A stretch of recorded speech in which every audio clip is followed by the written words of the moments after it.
The virus is an XL channel which may contain explicit language. Channel blocking is available by calling 1-800-XM-RADIO or in XM Canada, 877-438-9677.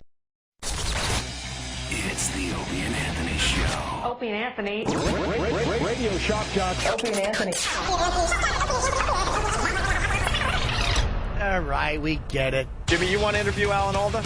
Okay, so let's get to the meat of the issue there. You had AIDS. How long did you have AIDS for? I think about 6 months. Yeah, I must have had a light case. Did you notice that the women really like the Obama guy? Because he's got a huge... Well done. That's why. Hello, sir. This is operator 80 with an IT relay call. Do you know how to use relay? No, you... No, I'm sorry. No. Calling for supervisor assistance. Please hold. Oh, boy. Now you've done it. Oh, I thought that was a computer voice. You went in and dropped an A-bomb. That was a real voice? What do you think? But enough of this palaver. Let's get the show on the road.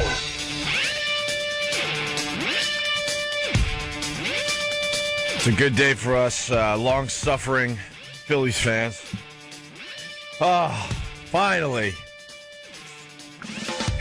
You've been a long-suffering Phillies fan? When did this happen? What are you talking about?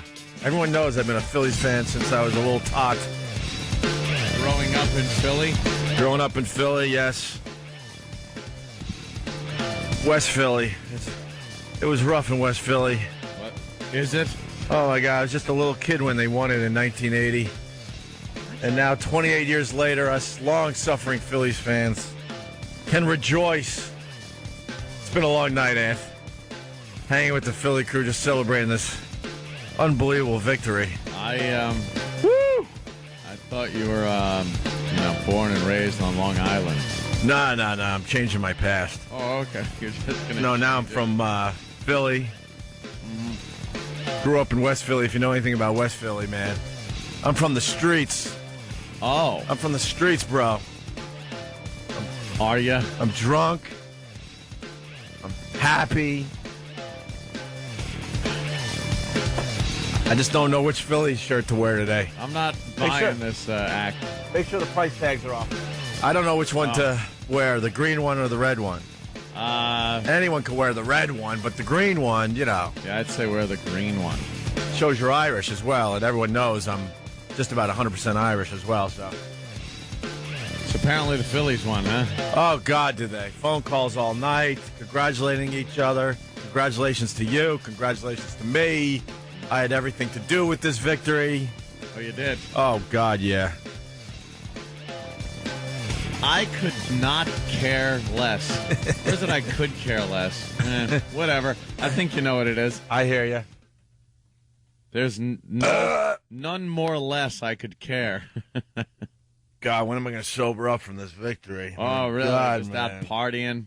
Just rocking, throwing back shots. A lot of, woo, Phillies. Oh, yeah. And I'm not one of those, like, soft fans where I find a bar in New York that has the game on just for, Philly people. Right. I went downtown Philly last night. I just got back. How'd you, Literally a couple hours ago. My God, man. Well, good for you and your Phillies. Woo! That's how baseball should be played, by the way. 3 innings, excitement, a little over an hour, and you're done with the game. That is hysterical. It's just like, here's the World Series. It's 3 innings. I want to start a mini-game baseball league. Ooh, that's nice. People would watch, I guess. It's 3 innings. That's it. 3 innings. Yeah. And you can get your monster pitcher that throws 110 miles an hour to rock every pitch because he knows he's not going to throw his arm out because it's 3 innings. Whole game just. I think there's a market for that. I really do. It's like watching like an hour TV show, a couple times a week. Mm-hmm. 3 lousy innings. Who can't sit through that? But that Fox and that Major League Baseball trying to stretch it out. Oh, really? I'm surprised they didn't do a whole, national anthem and pregame show for the 3 innings. Yeah, it is odd because I guess they must have lost some revenue that they could have been playing commercials. Yeah, sure. Like a whole nother game or something. Yeah, but the Phillies won it. Good for them. Hey, wait a minute. Mike is calling me out on something here. What are you, crazy, Mike? What's up, Mike? Well, I'm not really calling you out. I just want to make the comment. I don't know anybody that's white that lives in West Philly. There's not one white person in West Philly. Now, Southwest, that's where I'm from. There's white people there. And That's not many the left, but beauty of me. I was the only white guy in the ghetto. Wow. Yeah. Well, Grew up tough. Me and Will Smith. he's right. Will Smith's from West Philly. It was me and Will, Yeah, man. that's the Oak Lane section. But it's just funny when you said that. You said West Philly. I'm thinking, geez, like stand on 52nd and Market and said, announce you're there. Why do you think? How long you last? Why do you think I'm such an a-hole, man? I had a fight every day on the streets of West Philly. I had to fight my way out of that neighborhood and make something of myself. Did you? But I really? never forgot my support for the Phillies. I don't think there's been a white person in West Philly since like 1950. Look, this is all I have to say. In West Philadelphia, born and raised, on the playground was where I spent most of my days. Son. Wow. Chilling out, maxing, relaxing, all cool. That was me. And all Well, there's certainly hey, a lot of electricity down there. And that's all I wanted to say. thanks for ruining my bit, Mike. Jesus. How about you go with it? And all shooting some b-ball outside of the school when a couple of guys who were up to no good started making trouble in my neighborhood. I got in one little fight and my mom got scared. She said, "You're moving with your auntie and uncle to Long Island." Damn. You're rapping. No, I'm just reciting what I'm all about. All right, turn that off. Jesus. We have a little observation about the big win for the Phillies. Come on in for the big win. Do you want to hear the Japanese call? Do you want to hear Joe Buck's boring call? Or do you want to hear Harry Callis's extremely boring call? All the above. Which one you want to start with? Of course, no. All right, let's start with Joe Buck, because nothing says excitement like Joe Buck, man. He knows how to, bring it all home in the end. It was called a swinging strike by home plate umpire Jeff Kellogg.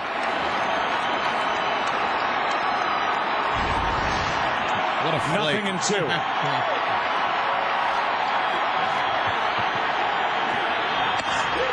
Phillies are world champions. That's it. Wow. The old. That's just like, do you believe in miracles? Joe Buck stinks. He could call a good game, but he doesn't care. He didn't care about this one. You could tell. He doesn't give a crap. It's better than the Phillies win. I think you need to do something in between the two. You know what I mean? Don't get too hacky, but somehow show some excitement. The Philinos. Joe Buck, he admitted in an interview this year that he doesn't even like baseball.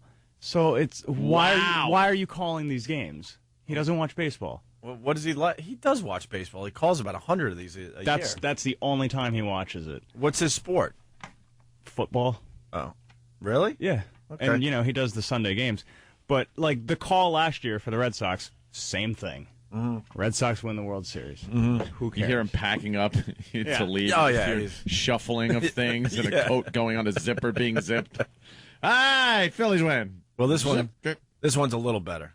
サルブラッドフォードアンダーハンドから投げました打ちましただけピッチャーの右をこのけていったセンターラインセンタータイムリーだ優勝の1点だ勝ち越しの今ホームイン三塁ランナーダイソーブランチョレットが帰りました A, I hate the pile-on, and B, the Philly fanatic is ruining everything for me. Yeah. That was the Japanese call, and here's the difference, Anthony. Yeah. That was a double. That was just a double? Yes. No way.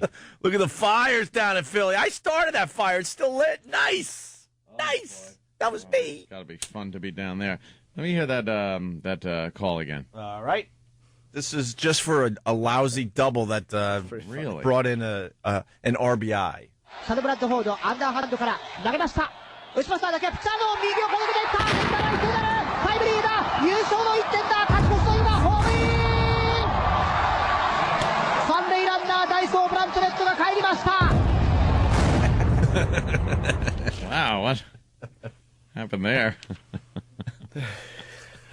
That was old historical audio. and this is it right here. Phillies winning. The Japanese version. さあいよいよあとアウト1つあと1球そんな右手人差し指を指し示しているファンが見られます。4万5000のファンに見つめられて、地元で28年ぶりの歓喜の瞬間迎えるか。ピッチャーブラッドリッチ、左バッターボックス代打エリッキースキーに第3球を投げた。空振り三振、スリーアウト。フィラデルフィアフィリーズ、28年ぶり、1980年以来のワールドチャンピオン。You know, it is a really big deal to win the World Series. Joe Buck should be fired, now that I think about it. This game is being shown all over the world. Yeah. There's interest in this all over the world now because of the players coming from everywhere, right? And Joe Buck, Phillies win the World. You got to go with over-the-top excitement now that I think about it. Maybe not the catchphrases like our pal that calls the Yankees games, but, yeah. You know, this thing is being shown everywhere. Here's the last part of that play. Yeah.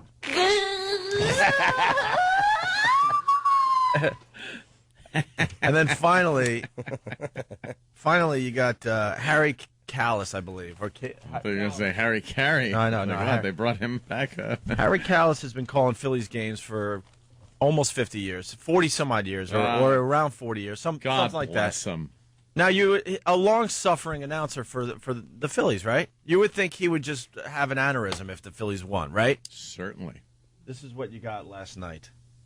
The 0-2 pitch. Swing and a miss. Struck him out. The Philadelphia Phillies are 2008 World Champions of Baseball. All right, at least it had some kind of umph to it. He's been waiting 40 years to do that. Maybe he can't get the excitement Yeah. up. Maybe his doctors warned him, huh? Yeah. Keep your excitement level down. You got a pacemaker. Be careful. Let's say hi to Mark in Jersey. Mark. Hey, what's going on, guys? Hey, Mark. Philly is a freaking madhouse. I'm a repo man. I couldn't even get into Phillies. My boss told me to just stay out of there. They're flipping over cars. They're setting stuff on fire. It's complete chaos over there, and it's still going on. I kind of believe you.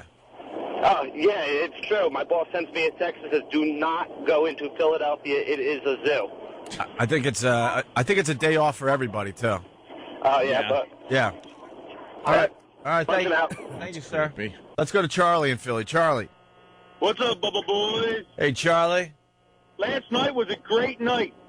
Phillies win the World Series, Opie's sports curse is broken, and I'm sure Obama's infomercial converted Anthony. We're going to get into, we got to clear the field so Anthony can have plenty of time to talk about the Obama infomercial. A lot of things happened yesterday. And guns. So maybe we'll take an early break here so we can clear the field for Ant. Don't get him started yet. Yeah, please. We don't want to rush this one. Steve in Philly, how are you? Hey, what's up, Bob? I just want to congratulate you, too, as well. The curse is broken. To hell with the Phillies. You're more important than them. I think I also picked the Celtics last year, my friend. I got a nice little streak going. I mean, I don't pick the team until there's two left, but still, I'm doing pretty good now. Yes, you are. All right, man. Congratulations. Thanks. All right. Let's say hi to Pete in Virginia. Pete. Hey, how do we know that Japanese version was actually real? I don't believe you. What do you mean? It could have just been anything. We couldn't tell. That's true. We don't know. Yeah. He could have just been cursing, like graphically describing some sex act, and we just play it and go, yeah, I guess it's the game. That's what we should have done. Put some cheering behind it. Yeah. See, if we prepared for this radio show, we would have had 3 Japanese clips, and you had to guess which one was the final out in the World Series. And the third one would have been something one horrific. One of them, just horrible. Something horrific. And then you just put baseball-like noises behind it. Well, like that crack. Crowd noise. The crack of the bat. Yeah. And I'm just describing horrific sex acts. Absolutely. All right, we'll take our first break. 877-212-0-A. Keep the phone calls coming. Today is the big day, Jimmy. We get to see strippers stripping for $1,000. We do? In honor of Kevin Smith's new movie, Zack and Miri Make a Porno. Do we have... anyone else notice all the advertising for the movie, but they don't say make a porno? Just Zack and Miri. Yeah. Just Zack and Miri. That's going to hurt the film a little bit because it doesn't describe what the hell it's about. No. Make a porno. That's the big get. I know, because that just sounds like, what? Like some kind of romantic comedy. Right. And what, how many of these young ladies do we have? Stunt, how many? There were 4 that qualified. We'll see who shows up. They should be here about 7:45. 4 girls. You know we're going to end up seeing like E-Rock strip or something. Wouldn't you think a K-Rock, one of the K-Rock girls would show off? Oh, they're not allowed to. No? Remember? Yeah. Remember when we had that whole contest? We were trying to get a few of them naked and like, yeah. Corporate said, blah, but blah, they don't blah. have to get naked. Well, pasties, something.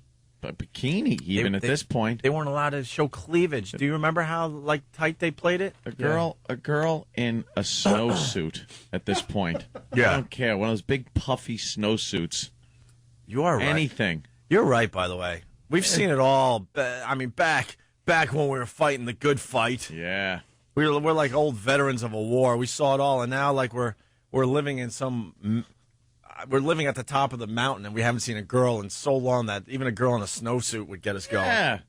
You're right. Kind of be funny to watch a girl with her hood up in a big snowsuit trying to pole dance.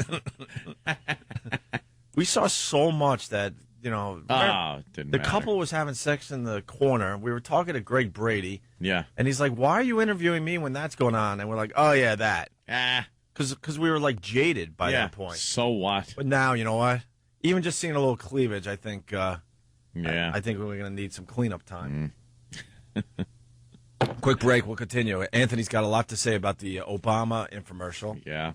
And the gun store. Oh, the whole thing. And what was the other thing you were talking about? Oh, we'll get into it. All right. Yeah. No teases needed? Oh, no. No teases necessary. Opie and Anthony. Opie and Anthony. Bitter, angry motherfuckers. Opie and Anthony. Jimmy's a realist. You're a racist. And I'm clueless. Jay Moore's on the line, but I can't. Oh, my get to God. Jay Moore. Don't go anywhere. Can't you use the keyboard? him. No. Hiya, boys. There he is. Jay Moore, everyone. Before I put on my friend Jay, I want to defend how short I am. Another hour. You boys, boy, you're good. But a few days in a row, you've been tagging good old Al. Yeah. I'm going to do all the commercials. Like the quicker picker-upper when I work on my nails. I don't have alopecia. Yeah, people saying you have alopecia. Alopecia, propecia. That's why I'm hooked on phonics, Anthony. Because I don't know certain words. I just know in 88 minutes my hair was orange. Yeah, it was. Like Pesci and JFK. My wig was crooked and I wanted to throw a gay party with friends. Who's got that down? I'm so impressed, Jimmy. You get to tell jokes, and you think you're special because you painted her fucking nails. What movie? I'm going to guess Glengarry Glen Ross. No. When you just, like, embarrass everybody, you idiot. That's been great, Colin. That's why he's not Stream here. of consciousness and just yell out random quotes and go, okay, quick, what movie? And then when they're wrong, go, I'm smarter than you. I knew what I was saying. Yo, you should let Tracy Morgan talk to Jimmy. I got schizophrenia. I just got my belly off in preschool. His belly. And a doodoo diaper pamper. Yeah. Jay, please put Colin in Reservoir Dogs. Guys, you know, obviously there was a rat in this whole operation, and I know it wasn't me. I'm pretty goddamn sure it wasn't you. I don't know, the guy definitely fucking freaked out in there, but he seems, I don't know, he seems pretty okay now. He's a big guy, I don't know. Holy I mean, Jesus Christ. You're holding a desert eagle. He's asking you if you want to bark all day. Remember, you know, a guy like that doesn't have all this, you know, just reach the top. You know what I mean? We need to get in touch with Joe, get this guy to the hospital. He's getting blood on my shoes. Finicky I am when it comes to my LA Gear sneakers. Holy Say the goddamn words, stupid. Stupid. Holy. Colin driving around the valley with Bobby Kelly in the back. I broke my fucking stomach, man. Are you gonna be okay, stupid? When you shut up, you're bleeding all over my car, you dummy. That dumb bitch, you know, if I gotta shoot some cop, if that's the difference between me doing, 10 years, goodbye. You know, that's what I talked about in the meeting today. I was really stressed out. I went to like 5 meetings in 10 minutes. What I do is they go, hi, my name's Colin, and then run out the room and go to another one. Because I don't want to listen to everybody else talk, because they're boring. They always outdo each other. Holy shit, God, Joe. is that a fucking perfect Colin? I think he's having a nervous breakdown out there now. Oh, damn. Well, Bropey. And Manthony. And Manthony, yes. That's right. Ropey and Manthony. This is fucking awful. Wonderful. You're listening to the Opie and Anthony Show. I'm him, Norton. Yes. Him, Norton, man. The Virus. XM202. Sirius 197. Opie and Anthony are now back. Get out of my way. That is exactly what it sounds like. Poppycock. O-P-I-E, that's O-P, with his partner Anthony. They give us news in their own views, and Ant really doesn't hate the Jews. Little Jimmy is also there. He likes she-mills and no one cares. Make me laugh, that's O&A. The pendulum is swinging back the other way. Make me laugh, O&A. Ah, you got that right. We're back with the Opie and Anthony Show. People hate that little ditty. Is that just terrible? I was walking around yesterday doing just that. All right, let's get into this. So Obama did his infomercial. I thought it was just terrific. I thought it was... Did you? I thought it just wrapped everything together nicely. What? Just in time for the election. It was such overproduced fluff, and it was pandering. It was pandering. That's all it was. He gets on, and for the first shot is him in what appears to be a Hollywood set of the Oval Office, except there's wood instead of like white walls. It's like wood, almost like Camp David and the Oval Office mixed together. Mm-hmm. And he's kind of in there, kind of looking, like, hey, I belong here. And then he starts just telling stories of apparently down on their luck white people. Stories. Stories. I didn't know where you were going with that. Very good. Yeah, he's telling, he's parading out a lot of white people.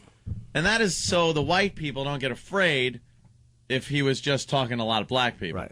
98% of which, black people that are voting will be voting for him. But he wasn't going to cater to them. Doesn't need to. He's already got them. Got them.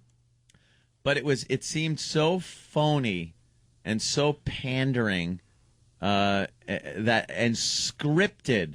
It's like there wasn't a spontaneous moment to be had during this at the end there was. He was live from Florida. Yeah, that was spontaneous. He was live from Florida at the end of his infomercial. And not to a full house, mind you.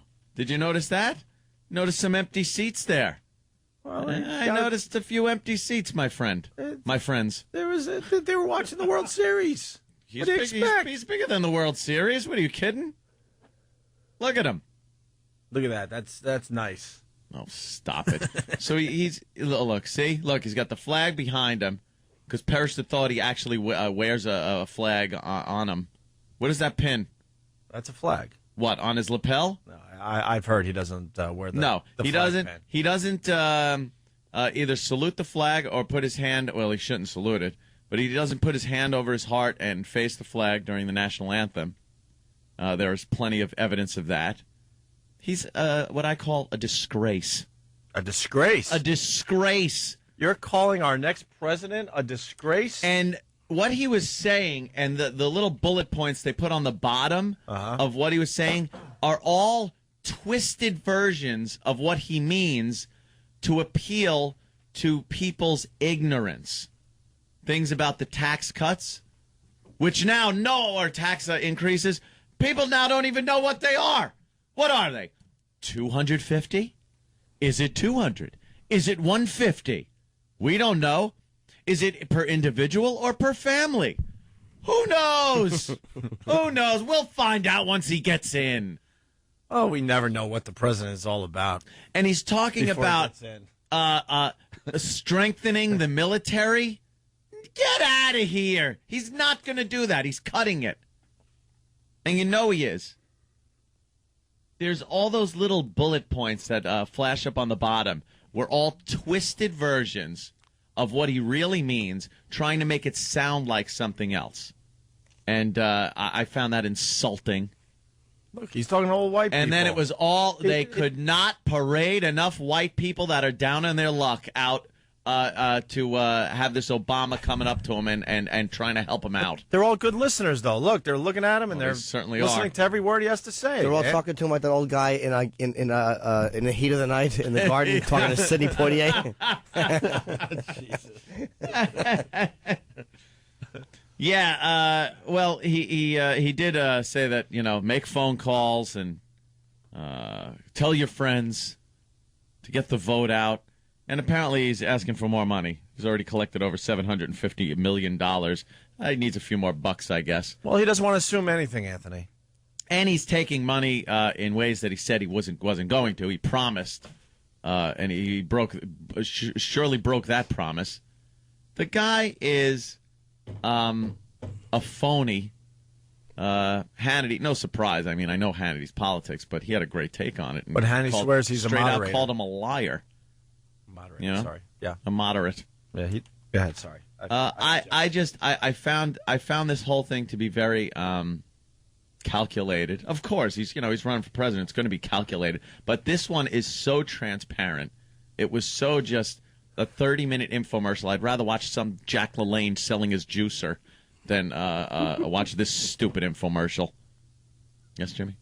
Listening to you. Oh, okay. As you're talking and listening, I'm like, he's going to be the first black president if he gets elected, obviously. Oh, Jesus. A little shallow, maybe. He probably just doesn't want to screw it up. Like, you don't want to blunder horribly in the home stretch. Mm-hmm. There was nothing there. Well, that was any substance. The infomercial was for the gullible people out there. Yeah, that's all. I know. I mean, you're looking for more. Stunt Brain's looking for more. You want to study, what these guys are about and stuff. But the average voter, that was perfect for them. It was just very, very easy on the eyes. Ugh. He was using the dramatic music, and he had the montages, and he had big wigs in business, talking about him. It was a very easy thing for Joe Voter to digest. Joe Voter. Everyone's name is Joe. No. What happened? Jesus. Everyone's Joe. Exactly. How about Paul Voter? Right. Ted Voter. But you were saying you were at the gun store yesterday, though. Yes.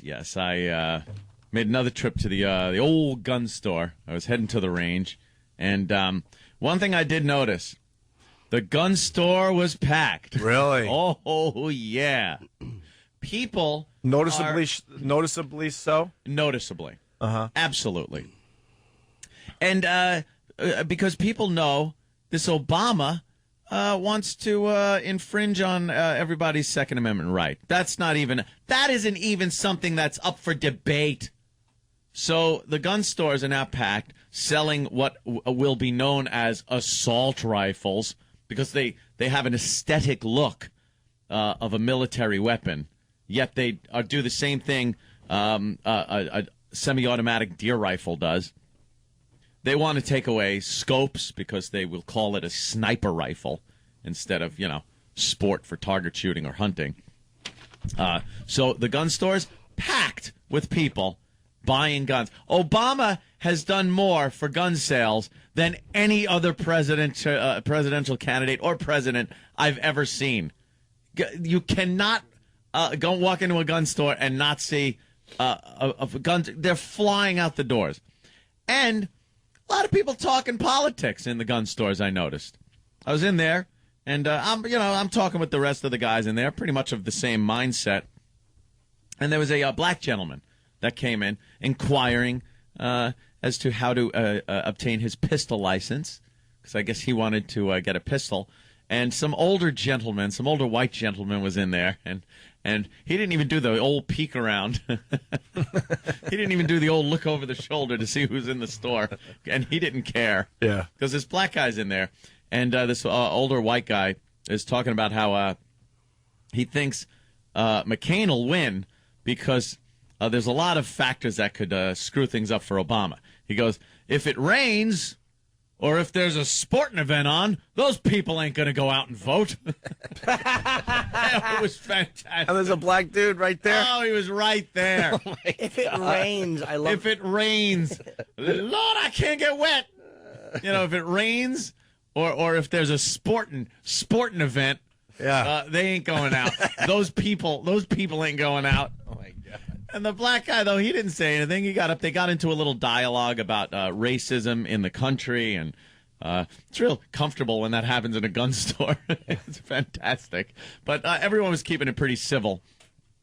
And I was just, I'm figuring it this way. I see the writing on the wall here. I know what's going on. I really do have a feeling Obama is going to win this thing. So I am stocking up on things that I know I'm not going to be able to get after he's in office, which is assault rifles, pistols, and ammunition. You got all that. Well, and a lot of it. I need more. So put it this way. This is how much ammo I bought yesterday. I put all the ammunition I bought on my passenger seat because then I was going to the range, so I needed some of it. And as I'm driving, my car told me that my passenger should buckle up. The sensor in the seat assumed someone was sitting there. That's how many rounds I had piled on my passenger seat. I heard ding, ding, ding, and I'm like, what? And I look up, and next to the mirror, it showed a little figure of a person sitting without their seatbelt on. A person made of lead. I had 45 caliber, 40 caliber, 9mm, 380, 227 or 223. His ammunition is signaling for a turn. 56. I was loaded. Oh my God.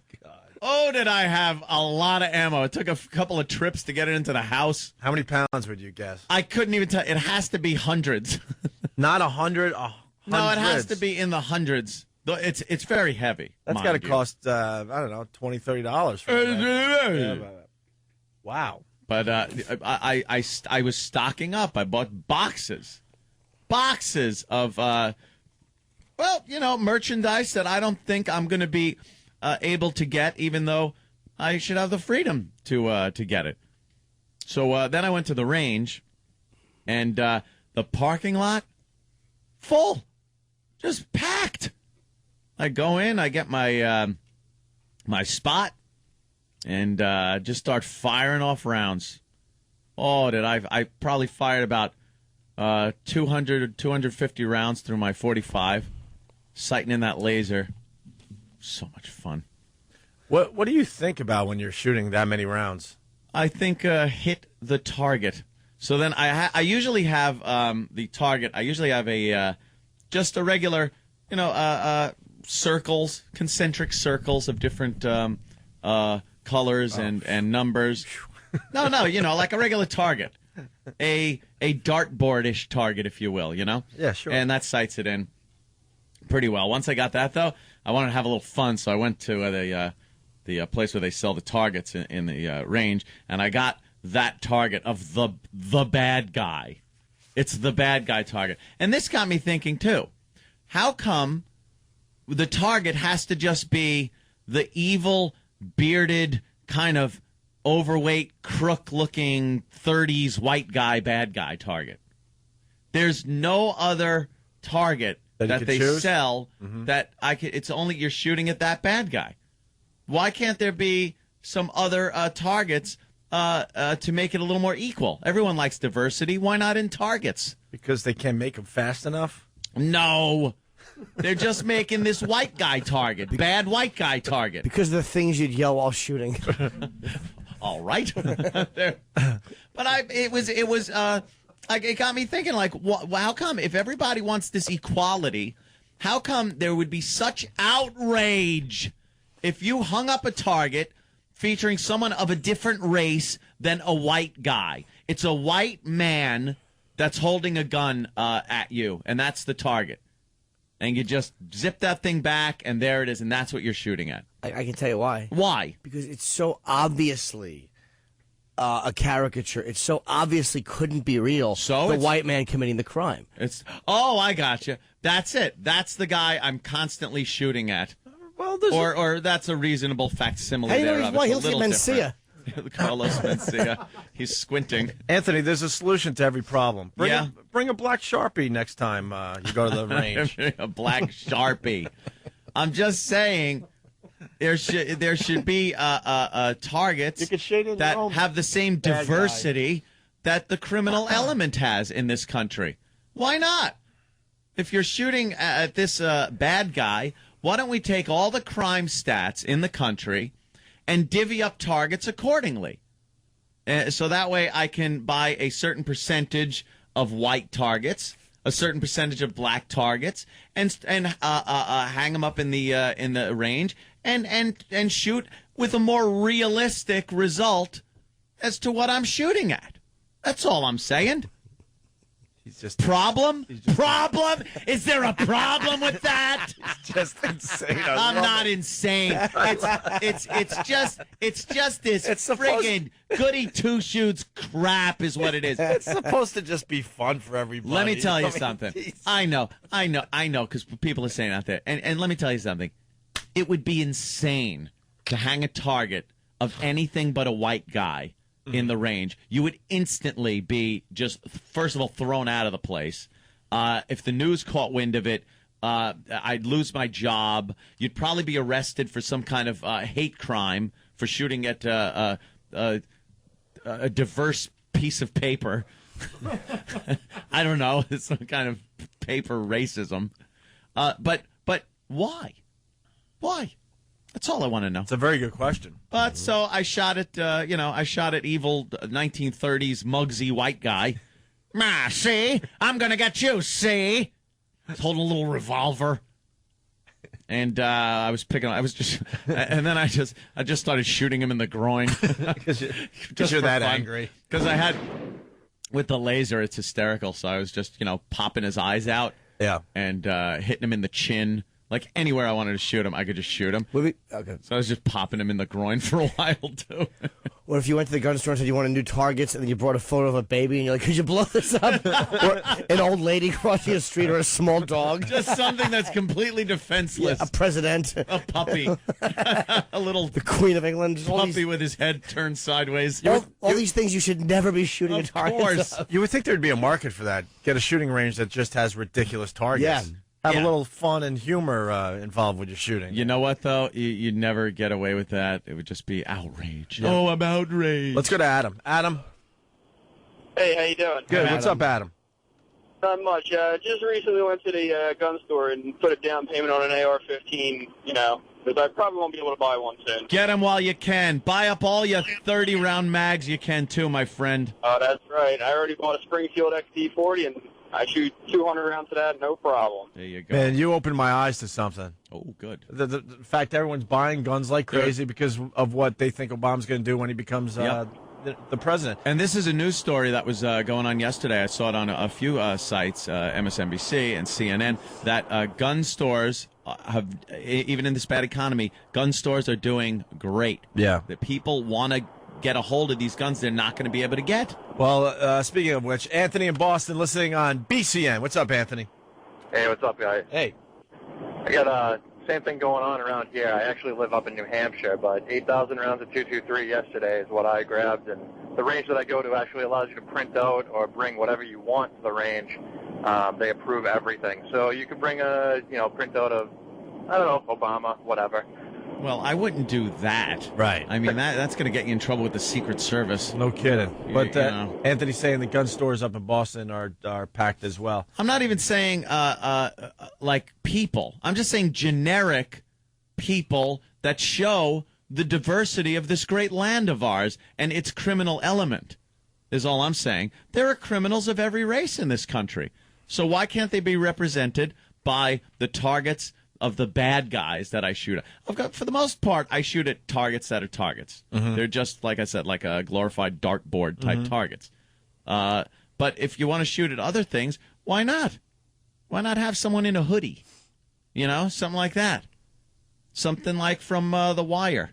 One of my new favorite shows. Oh. Like that. Well, some criminal element maybe like that. Mm-hmm. Maybe some of these Asian or a Latin gang or what, just something that represents something besides 1930s white bad guy. Maybe you need to find another range.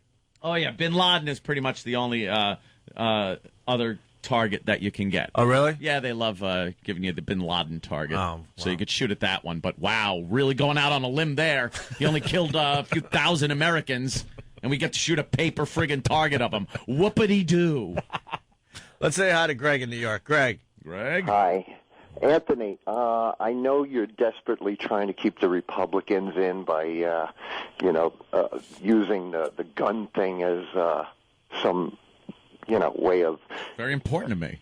Yeah, I know. It's very important to everybody. Think... It's Second Amendment, my friend, so what?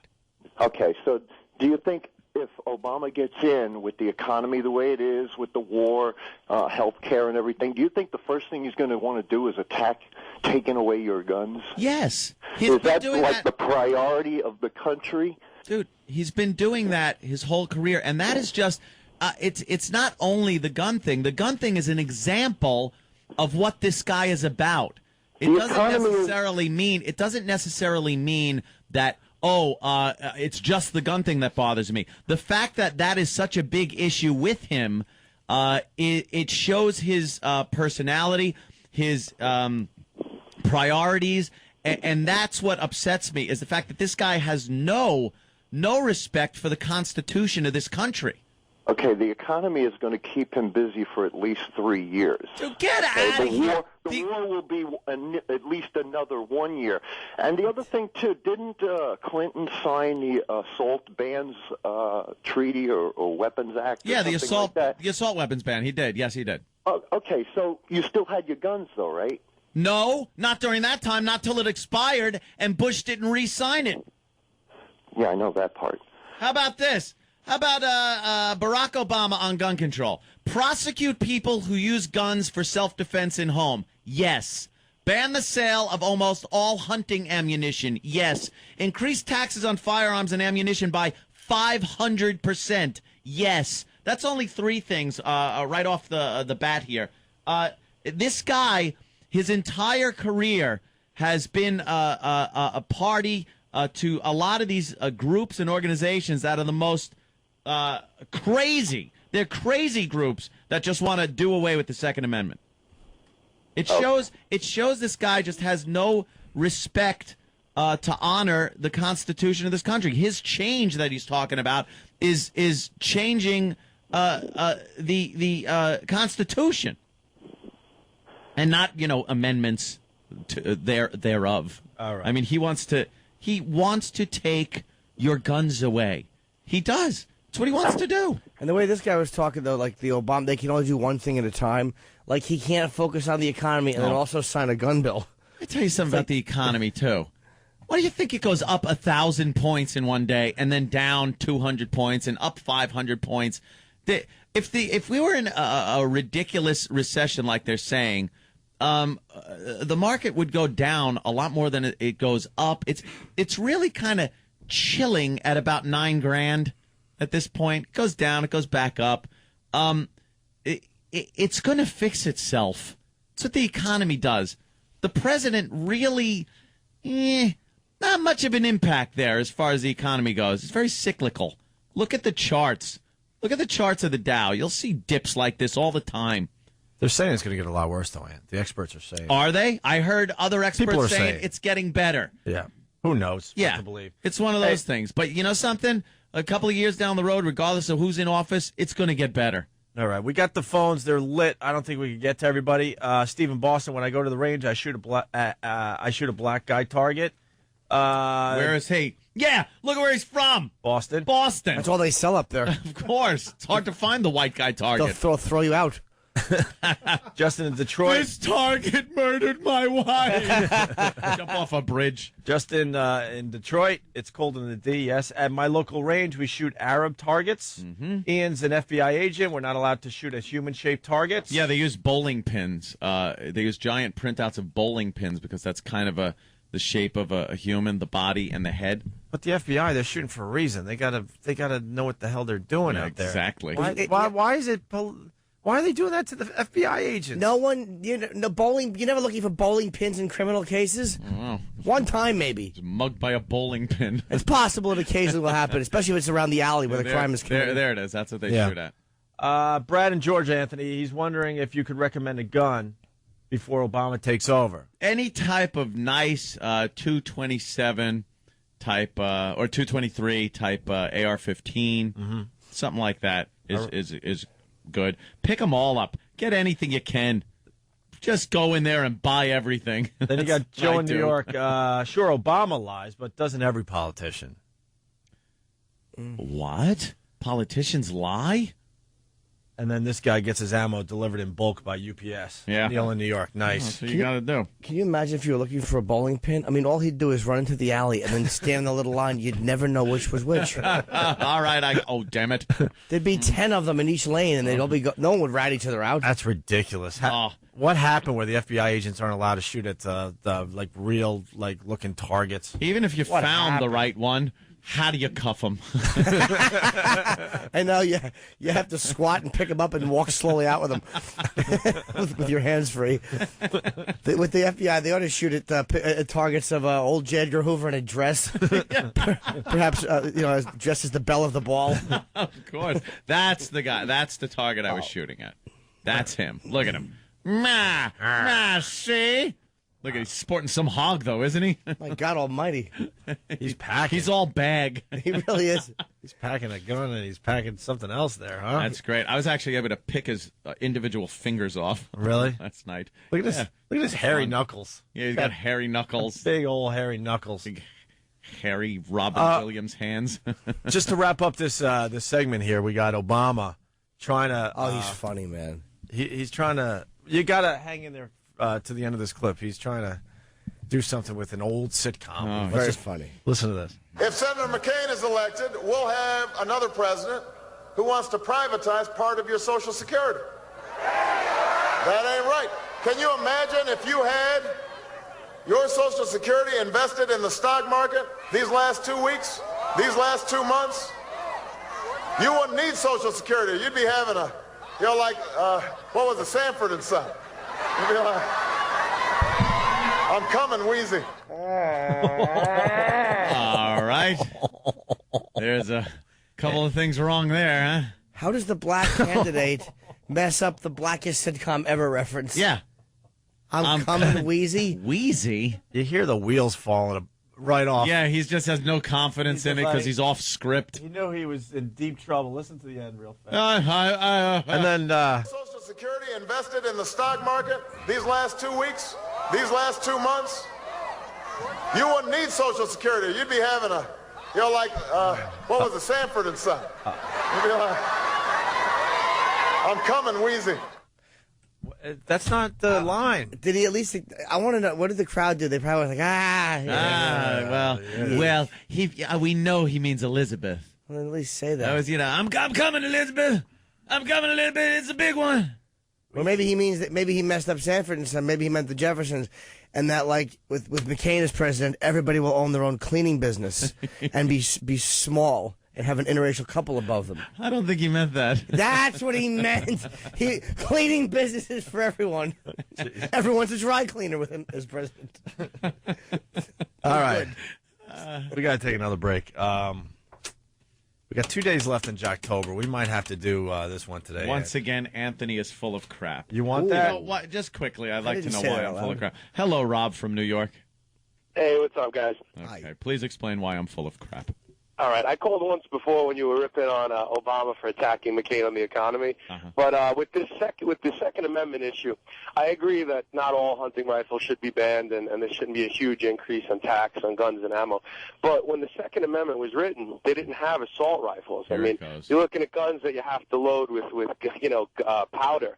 It's impossible to go into a high school, right, or a shopping mall and commit the kind of damage that one person can do with an automatic rifle. That's why I think the ban was a good thing. I think you should be able to shoot a .30-06 or something like that. But, maybe you're okay with a rifle, maybe. An assault rifle, I don't know. But some other people should not be able to get their hands on weapons like that. What constitutes an assault rifle, sir? Anything that fires semi-automatically. All right, so you're saying every semi-automatic rifle should be taken off the market. Think about the damage one human being. Is that what you're saying, though? Well, maybe. Either that or there should be very tough requirements to get it. Not anybody should be able to pick one up. Insane. You're talking. You're insane. No, that's insanity. Why? Why do you need that type of firepower? Why not? But first of all, because it's in the Constitution. It doesn't say the right to bear musket. Gun ban, shot, and powder. Oh, stop it! They What was it? Oh, because they never ever thought firearms are going to get any better than they got when they were shoving a ball down a musket. I don't think the M16 was in this type shit. No, I'm sure it wasn't. But you know something? I can't have a fully automatic M16. That is illegal for me. I can own a semi-automatic rifle. Yeah, I am too. Believe me, I'd love to rattle one of those off. You can't fire them at ranges? But I'm not full of crap. I can't. I can't fire. No, I'm not. It's the Second Amendment. You want to twist it around. Well, the Second Amendment was originally written for what reason? So that people could fight against an oppressive state, right? No. So that they wouldn't fall under tyranny. No, yeah. it doesn't say that. It doesn't say that. It says the government should not infringe on the right for Americans for the people to bear arms. That's what it says. I love to say it's full of crap, because why was it put in there? It was put in there because the British had been controlling. It doesn't say why. Do you know? I love this friggin' argument. It doesn't say why. There's no reason in there that says why or why not the American people have the right to bear arms. Yeah, you have to look outside of it to know a little bit more. Oh, look outside of it. Read it literally, you dummy. Everyone's looking to interpret that one. How about I interpret the First Amendment? Here it goes. I'm interpreting the First Amendment. There, you can't talk. That's my interpretation. I looked outside of it. Ass. My interpretation. You don't talk. There, how did you like that? Did you like my interpretation? I didn't like the certain words you were using. They weren't using those words in the 1700s. Why are you a sore loser? Just because your guy's not going to win. Because they're going to make a president. But doesn't, let me ask you, can I ask you a question of the Constitution? Yes, sir. Doesn't the mindset of the Constitution authors, they do take that into account? Meaning, like, again, it could be the separate but equal, Brown versus Board. There is something to the mindset of the people who wrote the Constitution. They do actually look into that and go, was their intention to do this? Even if it's not written, it is considered.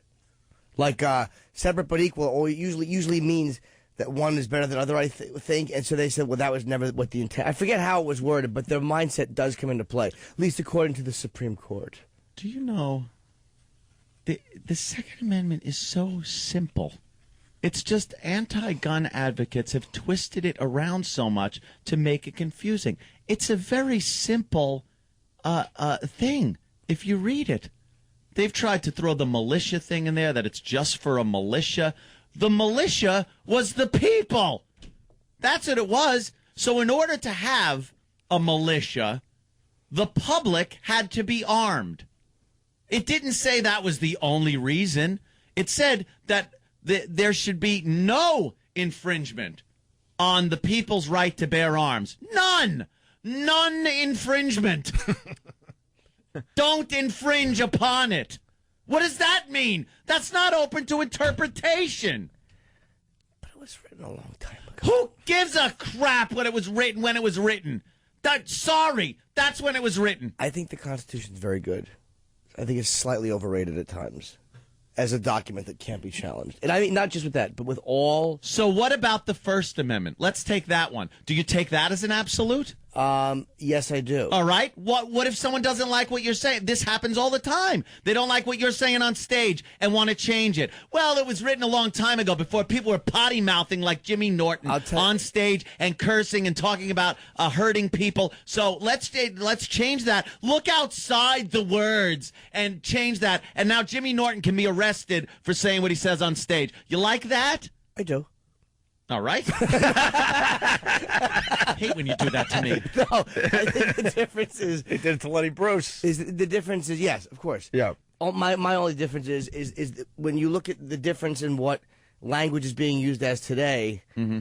There was unpopular stuff then. Maybe it's changed. The parameters have changed. But when you look at like the progression of weapons, it's just different. Like language, I don't think has expanded. Like the use of language hasn't expanded like the way weapons have. They do have limitations. I can't own a tank. Right. I can't own a bazooka. I can own a semi-automatic rifle, which is. It's a semi-automatic rifle. People do use it for hunting. They use it. What accoutrements are hanging off of the goddamn thing doesn't make any difference. Do you think it matters that I have a plastic stock that has ridges on it, and I have a handle and a stock that's lightweight, and things that make this thing an assault rifle, flash suppressor on the muzzle? What does that do? When it comes down to a bullet flying out of the front of it. The flash suppressors, that's the problem. That's what it is. Completely against them. Yes. Get rid of them. We got to start there, right? There's something I could get behind. I want a flash brightener. Yeah, I'd say something to make it lighter. I say RPGs for all Americans, Anthony. All righty. All Americans. They Sounds should hand them out as you're voting. You vote in this country, you get a free RPG. Courtesy of the government. I like it. 10th caller, you get an RPG. How cool would that be if we all walked around with RPGs? RPGs. Just take it completely the other way. Oh, just shooting at cars. Be the president that says, look, yes, I agree with the Second Amendment, and buy whatever the hell you want. Buy the hell whatever you want. Just get whatever you want. Can you afford a hydrogen bomb? Right. It's yours. Right. But do you know that the NRA says I should be able to own a gun? Yeah. They're wrong. But I know me. But right, you know you. It's called responsible gun. It's not the obligation of everybody to own a gun. It's the right for everybody to own one or to not own one. You don't have to own a gun. And most legal, law-abiding citizens that own gun are responsible gun owners. Are there accidents? Sure there are. There are car accidents. Are there people that do awful things with guns, even legally bought ones? Yes. Not nearly as much as illegal guns. And I'll bring up Chicago again, a city that you are not allowed to own a gun in. As a citizen, you are not legally allowed to own a gun in there, and it's the highest murder rate in the country with guns. It's the high because all the bad guys got them, and none of the citizens have them. And has that worked? Does that work? No. That kind of gun control doesn't work.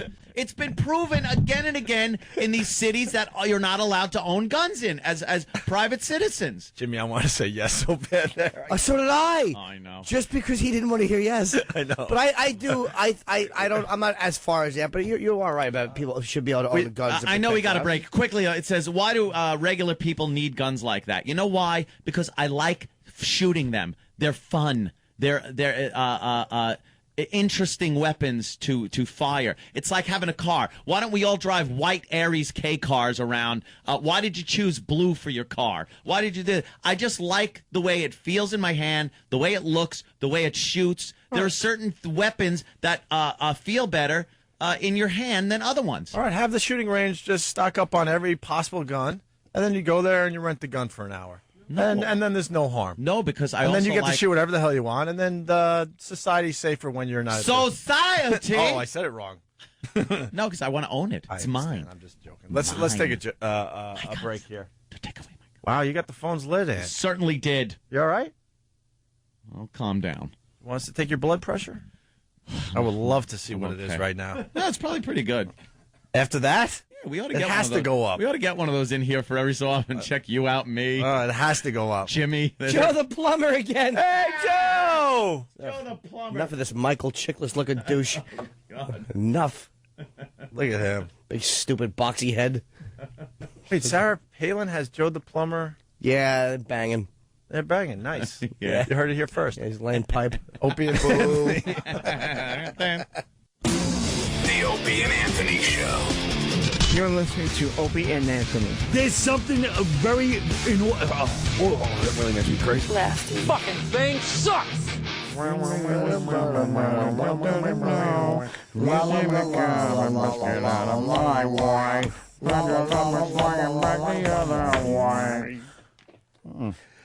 My heart's getting heavy. Ted. I don't know the lyrics, Stephen, but that's a lovely song. Thank you, Ted. Pendulums do swing, too. Works out well. How do you know about pendulums? I've seen them swinging in clocks, in grandfather clocks that stop suddenly in the presence of ghosts. I thought perhaps you might have been in the business of selling them. Maybe Ted's. I've never sold pendulums. That's a dirty business, Daniel, and I won't be involved in it. A dirty business. It certainly is. There's no corruption like there is in the pendulum business. We all know that. All those pendulums sold are counterfeited. They're spray-painted cow patties with little sticks on them. I never remember seeing a pendulum store. Can you figure out one? I once purchased a clock, and the pendulum inside was a cow patty with a stick on it, and my whole apartment smelled like duty. Where did you purchase the pendulum? What's that? Where did you purchase the pendulum? It was at a garage sale. They had 1,400 pendulums for sale. I didn't know how they got them. I didn't want to know. That doesn't sound like a garage sale. That sounds like a store of some No, kind. it was a garage sale. It was my neighbor. He was damn going it. away for child molesting charges. Danny's just laughing at me. I'm trying so hard. What'd you say? I just want to know if there's a store that No, sells there's them. not. I've answered that question, Anthony. What do you want me to say? Oh, yeah, there's a store called Pendulum Emporium. I won't feed into that. I'm not here to abuse anybody. You won't feed into that. I will not feed into that type of pendulum propaganda. Chicanery. It's chicanery at the highest level.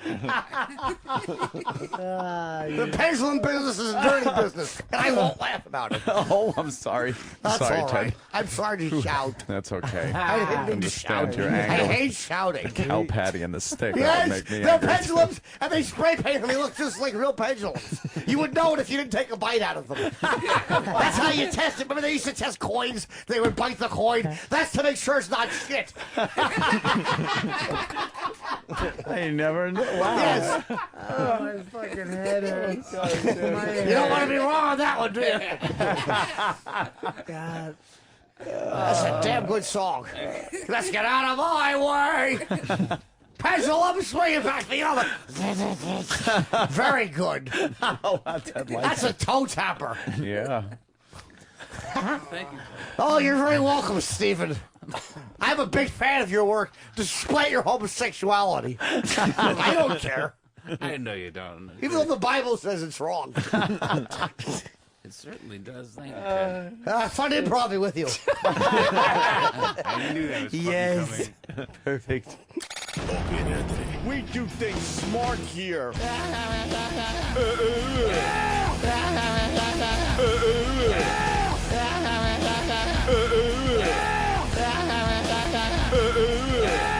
We do suck. Here's some shit for you fuckers. You're listening Here you go. Enjoy this, fuckers. to Opie and Anthony. Listen to this shit.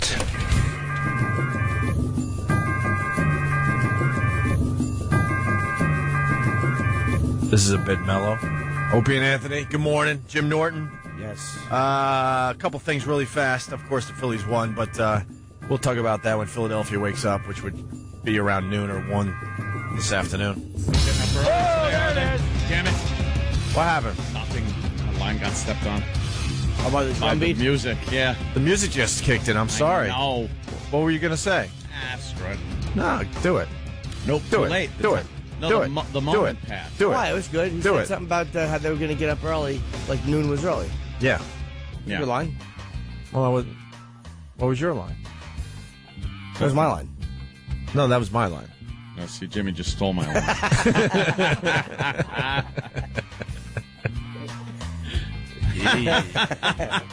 Want to feel old today? Want to feel old? Oh, it's feel old thingy? Yeah, yeah. That we're doing now? These little things that make you realize your life is just like TikTok. flying by. The Fonz has a birthday today. 63. Oh, the Fonz is 63. Isn't that how old he'd be if he was really in the 50s? Like, what happened? Yeah, I don't know. Well, he was old when he was making that damn thing. He was making believe he was some young little thing. Yeah, some young punk. He was already in his... Never fought. No. They were all just scared of him. Whoa, okay, Fonz. Yeah. He'll take off that leather jacket and do something with it. Yeah. Put it over Cunningham's face. Cunningham in my office. And they go in the bathroom together. Talk to the hole in the stalls. Yeah. Yeah, get in that stall. I'll get in this one. Yeah. Smoke that Cunningham. Oh. Okie doke, Art. Yeah, he would take off the leather jacket, not a hint of a muscle, but everyone was scared of him. They were all scared of him. What did he know? Some of that karate. He had the T-shirt on, and all I know is he knew how to do that Russian dance. Yeah. From the Weezer video. Yeah. Oh, yeah. It's not very threatening, there, Fonz. No. And AC/DC, good for them. Yep. Their album Black Ice, first week out. Yeah. 784,000 copies. People are still buying the music. Rock is back. What? You can't find a CD, though. Is that online buys? No, I think that's all Walmart. That would make, No way. It would make sense that would not be online because I think it's an older demo. They're not on iTunes either. AC/DC's not on iTunes? Oh, well, that would help, too. I think it was 3 different stores. I believe it was Walmart, Sam's Club, and one other place. And I think the 3 total sales numbers were... No online, though, right? I don't think so. I'm surprised Walmart even sells it. No kidding. You know? So restricted. ACDC.com was the other place. Okay. Oh, wow. So you can download it? I'm sure they sold a few hundred off They're that. not big enough to do that. Yeah. Can I mention the fact that I'm doing book signings all next week? Yeah, that's cool, Jimmy. I Hate Your Guts coming out next week. Says it starts in New York. I'm not going to give them all. Let's just say go to onaradio.com. But Monday's the first one at the Borders that I did my first one at. And I might have a special surprise plan there. Really? What? I just said that. A tranny?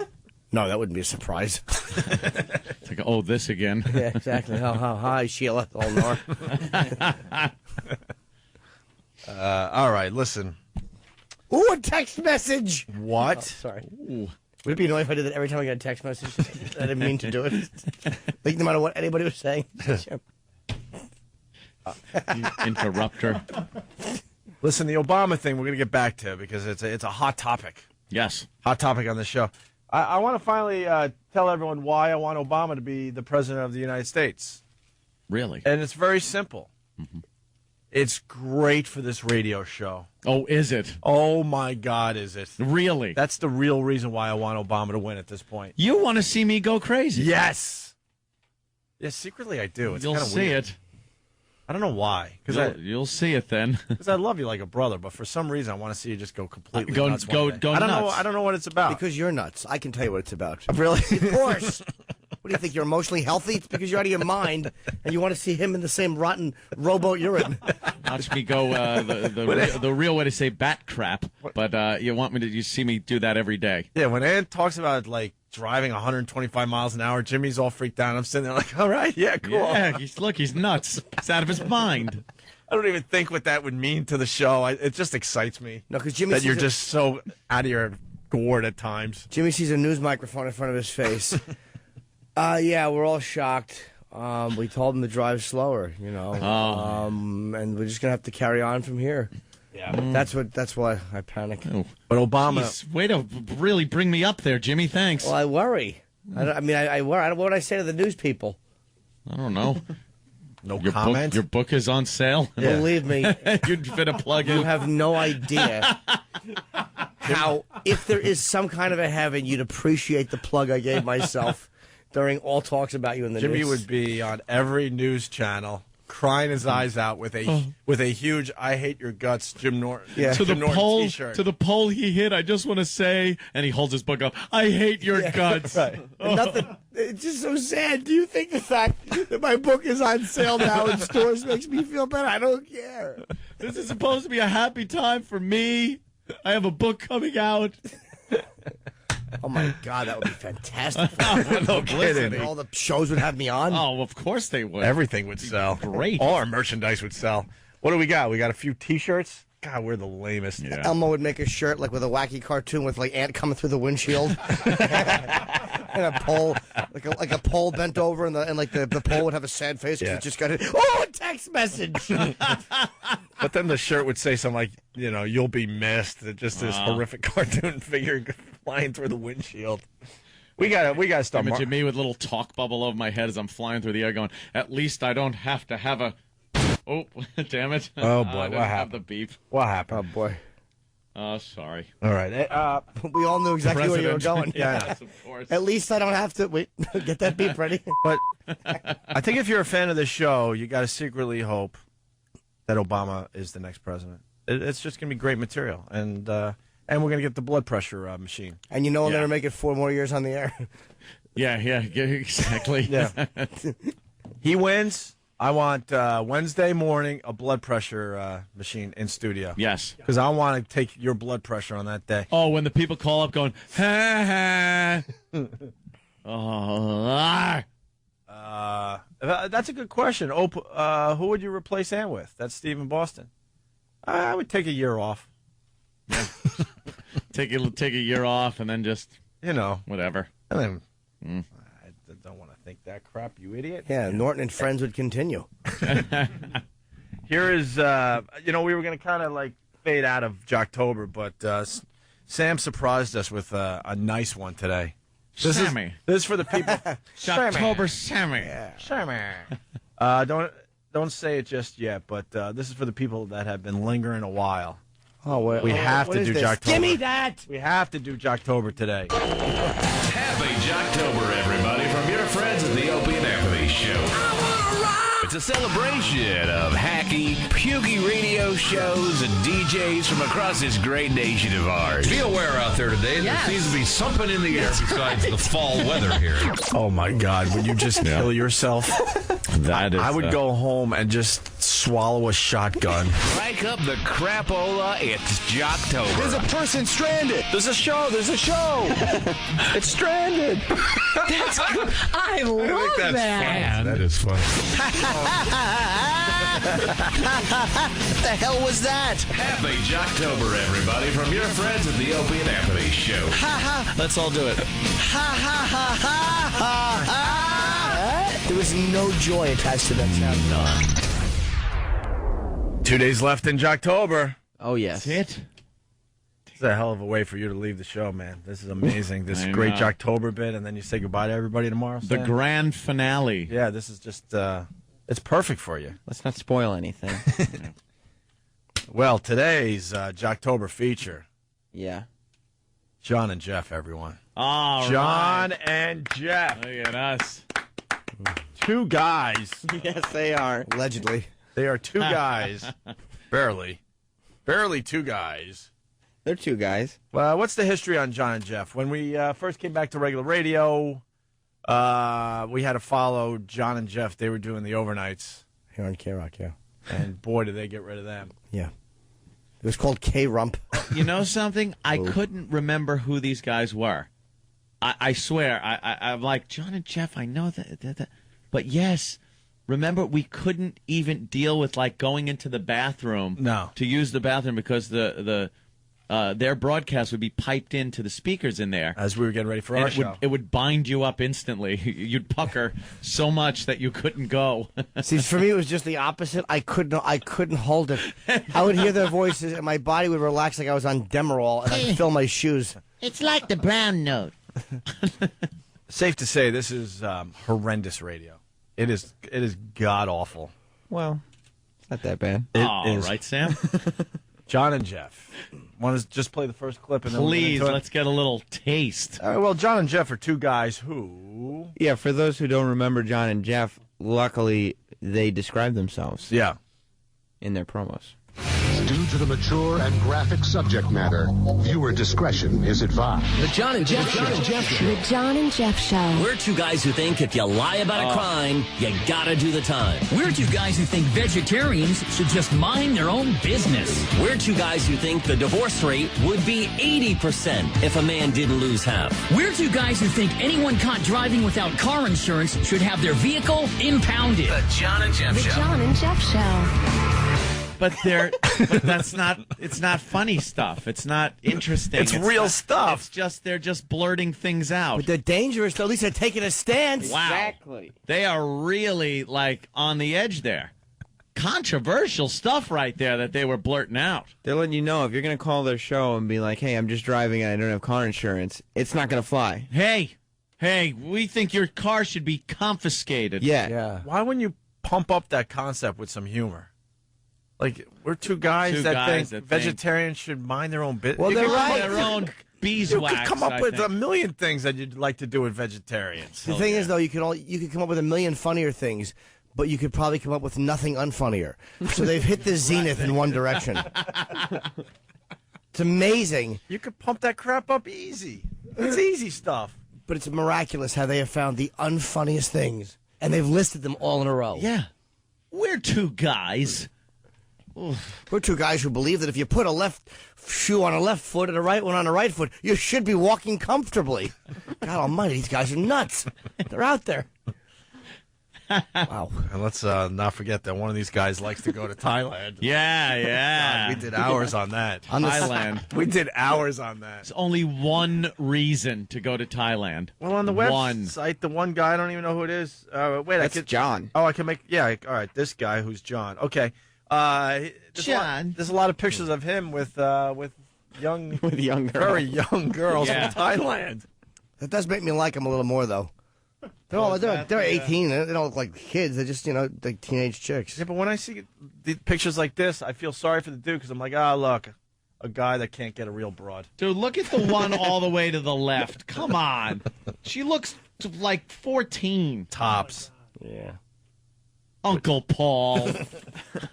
Well, let's move on. John and Jeff are two guys who do other stuff, too. Yeah, they don't just do those things. Yeah. But there are lots of things that they believe in and support.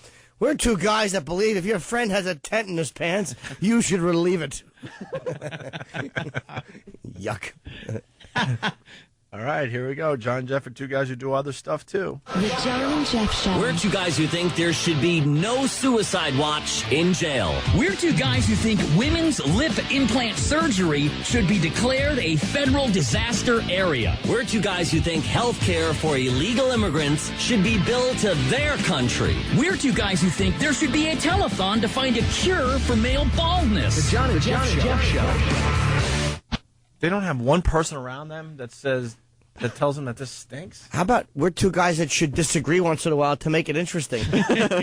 They're two guys that just agree on everything. Yeah, we're two guys who. Ugh. Oh, come on! Look at that picture. How old is that girl? And that's in a bar in Thailand, man. Because you see all the same looking. I mean, how old was that girl? Bang, bang.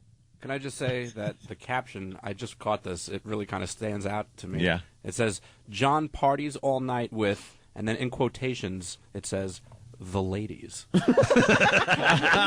Is she a lady boy? I don't know. She trans? The ladies. It potentially could be, but I find those quotes to be highly suggestive. Yes. Yeah. Ooh, in the lovely city of It's great. Phuket. Right after they took that picture, she was able to pop balloons with pins shot out of a straw. I've seen that show. Without using her hands, Yeah, people. of course. Just to bring it on home for everybody. Yeah. We're two guys who believe that cleverly put quote marks means you can tell the truth without lying. Well, guys, John and Jeff are still two guys, right? Yeah, they're definitely two guys. Oh, Jesus. The John and Jeff The Show. John and Jeff Show. We're two guys who think every DMV driving test should be in English only. We're two guys who think any woman who claims to be experimenting is in denial. We're two guys who think anyone who steals a shopping cart should be deported. We're two guys who think mandatory tipping for room service should be illegal. The John and Jeff Show. John and Jeff. These guys go out on a limb. We're two guys that realize we ran out of two guys stuff. Yeah. We're two guys who believe that writing with a sharpened pencil is easier than a dull one. Oh, they should both just have strokes at the same moment. Speaking of dull, the John and Jeff Show. But really, how many times have you gone to the supermarket and needed a shopping cart and realized there's not enough? It must have been stolen. I hope somebody deports whoever did that. Yes. I got to walk around with groceries in my hands. Yeah. I need to use a basket instead of a cart. Yeah, one of those little held baskets. Yeah. Unless they're stealing those too. I don't know. Oh. Jimmy's just angry. I'm not. I'm befuddled. You're befuddled. Like, I don't know what it is. It's certainly not funny, but it's not even interesting. It's not. It's like they've managed to avoid anything that would make me want to listen to them. It vexes me. I'm very vexed. You want to hear the sad part? I thought we just did. They're one of CBS Radio's shows. Are we they? work for CBS Radio. Those mother effers in corporate. These guys are in more cities than we are with this drivel. Yep. At what time, though? True.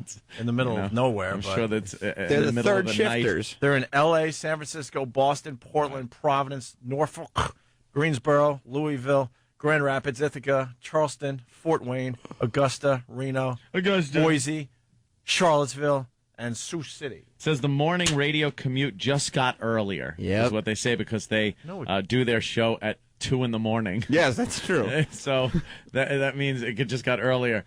No, you're broadcasting to sleeping people. I guarantee they save money on a dump guy. They save money on lawyer fees. That's what it is. Very safe radio. If a signal goes out, but there isn't a radio on to translate that signal into actual sound, are you really doing a show? No, they probably have a dump guy because what happens if a vegetarian calls up and she's sticking her nose in someone's business? Right on. Andrew, New York. You're on the Opie and Anthony show. Yeah, John and Jeff. We're two guys that should make two guys one cup. Nice. They do. It's called their show. And the listener has to eat it.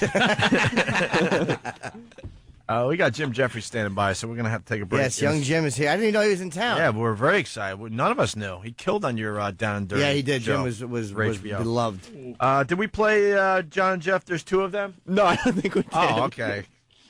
The John and Jeff Show. John and Jeff Show. We're two guys who think there is no excuse for poor neighborhoods being dirty. We're two guys who think any band that comes back after a farewell tour should be sued. We're two guys who think parole boards should be eliminated. We're two guys who think children's beauty pageants are comfort food for perverts. The John and Jeff Show. The John and Jeff Show. John? They love their comfort food. Yes, he loves his Thailand comfort food, doesn't he? God. Let me say hi to Mark in Florida. Mark, how are you, buddy? What's up, guys? Hey. Hey, there was nothing on late night radio, and I used to have to listen to these clowns. They went on for an hour on a bit that they went to a party one night, and I don't know which clown it was, but he went in and made number 2 in the bathroom and streaked and was too embarrassed to leave and spent an hour on how he got out of the bathroom by first trying toilet paper, and then he ended up using the guy's toothpaste, and then finally his toothbrush, and then he left. That's right for excitement. That's all lies. It's a lie. He would do that. He didn't. Oh, that was their hour-long bit. That was how they filled time. Did he talk about how he broke his tampon applicator? Yeah, that never probably. happened. It just never happened. That's embarrassing. I'm sure it didn't, but that was just one of their bits. If you really care, just a little bit of toilet paper takes care of that, and you're out of there in a minute. Or John, you just leave it for someone else to enjoy. John and Jeff, we're two guys at the store. These guys are awful. Horrendous. John and Jeff talk about getting an A for effort. This is the last track before we take a break and get Jim Jeffries in here, and then maybe we'll do a little more of this two guys humor for everybody. Yeah, it's great stuff. Yeah, I give you both an A for effort, but an F because you didn't get the answer. I mean, think about that. You know, when the teacher would always say, "I give you an A for effort, but I give you a C on the project." I mean, that really. Yeah, but wasn't that letter? Didn't that letter mean something other than fail? A C sure did to you, I bet. Yeah, think about that. You know why? Why use vulgar language? Exactly. On homework assignments. I mean, think F. Right. It's like, wait a minute. Right. Show me some respect. Why would you say that to me? Yeah, exactly. All right, I got to study harder, but don't insult me. Oh my God, it just makes you look at me. Look, I need that blood pressure machine. Can I tell you something about radio? When people meet me out and about, they go, "Wow, your voice is different in real life." This thing right here makes everyone sound like they got balls. Yeah. You hear his voice through all that processing? What does he sound like in real life if this equipment can't pump him up a bit and make him more bassy? Spuds Buckley? Wow. Yeah, but I was also like, you know, a little tater. I was a little nothing. Little tater tot. We're two guys who believe fudgy. Wudgy. Bar. Hey, man. Why are you making this about me? I don't know. I gotta get at you somehow. This is about John and Jeff today. Oh, okay. I was just starting out. These guys have been doing it for a while. So what did they say there? God. An A for effort? Yeah. Is that worth the whole break? Can you imagine us doing a whole break on, you know how they used to give you an A for effort? But then What does that mean? They twisted it because it's like F means failure, but F means a bad word too. So it's like, why would you say that to me? Yeah. Ooh. Why do they give an A for effort? It's good stuff. Observational humor. It's great. Yeah. When I was in school, I don't know what it meant, but I would get an A, a B, or a CS, or a D. All right, well.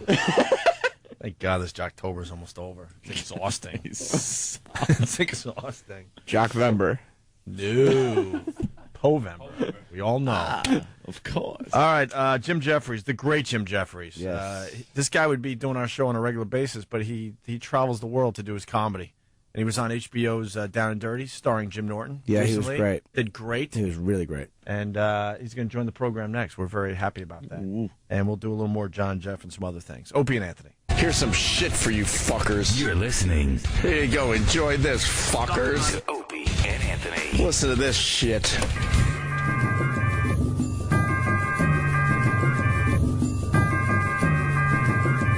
This is a bit mellow.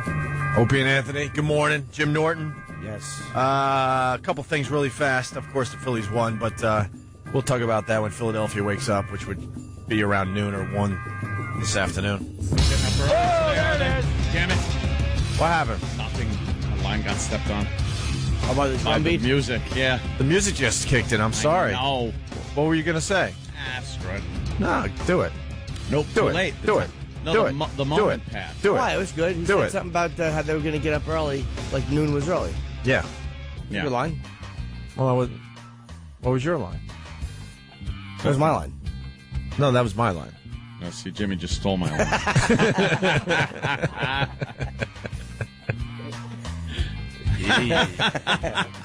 Want to feel old today? Want to feel old? Oh, it's feel old thingy? Yeah, yeah. That we're doing now? These little things that make you realize your life is just like TikTok.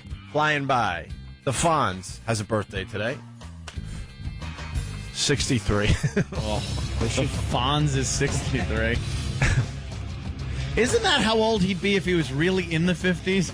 Like, what happened? Yeah, I don't know. Well, he was old when he was making that damn thing. He was making believe he was some young little thing. Yeah, some young punk. He was already in his... Never fought. No. They were all just scared of him. Whoa, okay, Fonz. Yeah. He'll take off that leather jacket and do something with it. Yeah. Put it over Cunningham's face. Cunningham in my office. And they go in the bathroom together. Talk to the hole in the stalls. Yeah. Yeah, get in that stall. I'll get in this one. Smoke that Cunningham. Oh. Okey doke, Art. Yeah, he would take off the leather jacket, not a hint of a muscle, but everyone was scared of They him. were all scared of him. What did he know? Some of that karate. He had the T-shirt on, and all I know is he knew how to do that Russian dance. Yeah. From the Weezer video. Yeah. Oh, yeah. It's not very threatening, there, Fonz. No. And AC/DC, good for them. Yep. Their album Black Ice, first week out. Yeah. 784,000 copies. People are still buying the music. Rock is back. What? You can't find a CD, though. Is that online buys? No, I think that's all Walmart. That would make, No what? way. It would make sense that would not be online because I think it's an older demo. They're not on iTunes either. AC/DC's Yeah. not on iTunes? Oh, well, that would help, too. I think it was 3 different stores. I believe it was Walmart, Sam's Club, and one other place. And I think the 3 total sales numbers were... No online, though, right? I don't think so. I suppose Walmart even sells it. No kidding. You know? So well, restricted. ACDC.com was the other place. Okay. Oh, wow. You can download I'm it? sure they sold a few hundred off Well, that. they're big enough to do that. Yeah. Can I mention the fact that I'm doing book signings all next week? Yeah, that's cool, Jimmy. I Hate Your Guts coming out next week. So it starts in New York I'm not going to give them all. Let's just say go to onaradio.com. But Monday's the first one at the Borders that I did my first one at. And I might have a special surprise plan there. Really? What? I just said that. A tranny? No, that wouldn't be a surprise. It's like, oh, this again. Yeah, exactly. Hi, Sheila. Oh, Nor. All right, listen.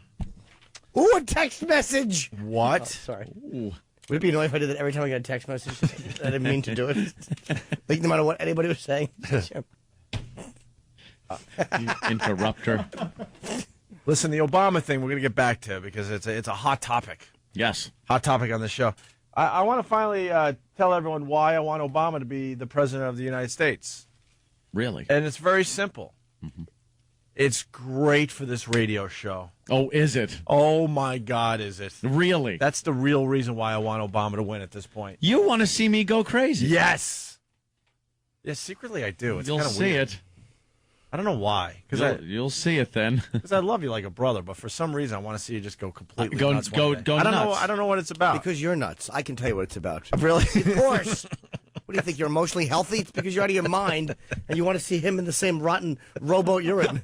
Watch me go the real way to say bat crap, but you want me to? You see me do that every day. Yeah, when Ann talks about like driving 125 miles an hour, Jimmy's all freaked out. I'm sitting there like, all right, yeah, cool. Yeah, he's nuts. He's out of his mind. I don't even think what that would mean to the show. It just excites me. No, because Jimmy that sees you're just so out of your gourd at times. Jimmy sees a news microphone in front of his face. Yeah, we're all shocked. We told him to drive slower, you know, and we're just gonna have to carry on from here. Yeah, that's why I panic. Oh. But Obama, Jeez, way to really bring me up there, Jimmy. Thanks. Well, I worry. I worry. What would I say to the news people? I don't know. No comment. Your book is on sale. Yeah. Believe me, you'd fit a plug in. You have no idea how, if there is some kind of a heaven, you'd appreciate the plug I gave myself during all talks about you in the Jimmy news. would be on every news channel crying his eyes out with a huge "I hate your guts" Jim Norton Jim Norton T-shirt. To the poll he hit, I just want to say, and he holds his book up, I hate your guts. Right. And nothing. It's just so sad. Do you think the fact that my book is on sale now in stores makes me feel better? I don't care. This is supposed to be a happy time for me. I have a book coming out. Oh, my God, that would be fantastic. No kidding. All the shows would have me on. Oh, of course they would. Everything would sell. Great. All our merchandise would sell. What do we got? We got a few T-shirts. God, we're the lamest. Yeah. Elmo would make a shirt like with a wacky cartoon with like ant coming through the windshield. And a pole, like a pole bent over, and the pole would have a sad face because it just got it. Oh, a text message! But then the shirt would say something like, "You'll be missed." Just this horrific cartoon figure flying through the windshield. We gotta start. Imagine me with a little talk bubble over my head as I'm flying through the air, going, "At least I don't have to have a." Oh, damn it! Oh boy, I what have happened? the beep. What happened? Oh boy. Oh, sorry. All right. We all knew exactly where you were going. Yeah. Yes, of course. At least I don't have to wait. Get that beep ready. But I think if you're a fan of the show, you got to secretly hope that Obama is the next president. It's just going to be great material, and we're going to get the blood pressure machine. And we'll never make it 4 more years on the air. Yeah, exactly. Yeah. He wins. I want Wednesday morning a blood pressure machine in studio. Yes. Because I want to take your blood pressure on that day. Oh, when the people call up going, ha ha. That's a good question. Who would you replace Ann with? That's Steve in Boston. I would take a year off. Yeah. take a year off and then just, whatever. And then I don't want to think that crap, you idiot. Yeah, Norton and Friends would continue. Here is, we were going to kind of like fade out of Jocktober, but Sam surprised us with a nice one today. This is for the people. Jocktober Sammy. Yeah. Sammy. Don't say it just yet, but this is for the people that have been lingering a while. Oh, well, we have to do Jocktober. Give me that. We have to do Jocktober today. Happy Jocktober, everybody, from your friends at the Opie and Anthony Show. It's a celebration of hacky, pukey radio shows and DJs from across this great nation of ours. Be aware out there today. There seems to be something in the air besides the fall weather here. Oh, my God. Would you just kill yourself? I would go home and just swallow a shotgun. Strike up the crapola. It's Jocktober. There's a person stranded. There's a show. It's stranded. That's good. I love that. That is fun. What the hell was that? Happy Jocktober, everybody, from your friends at the Opie and Anthony Show. Let's all do it. There was no joy attached to that sound. 2 days left in Jocktober. Oh, yes. That's it.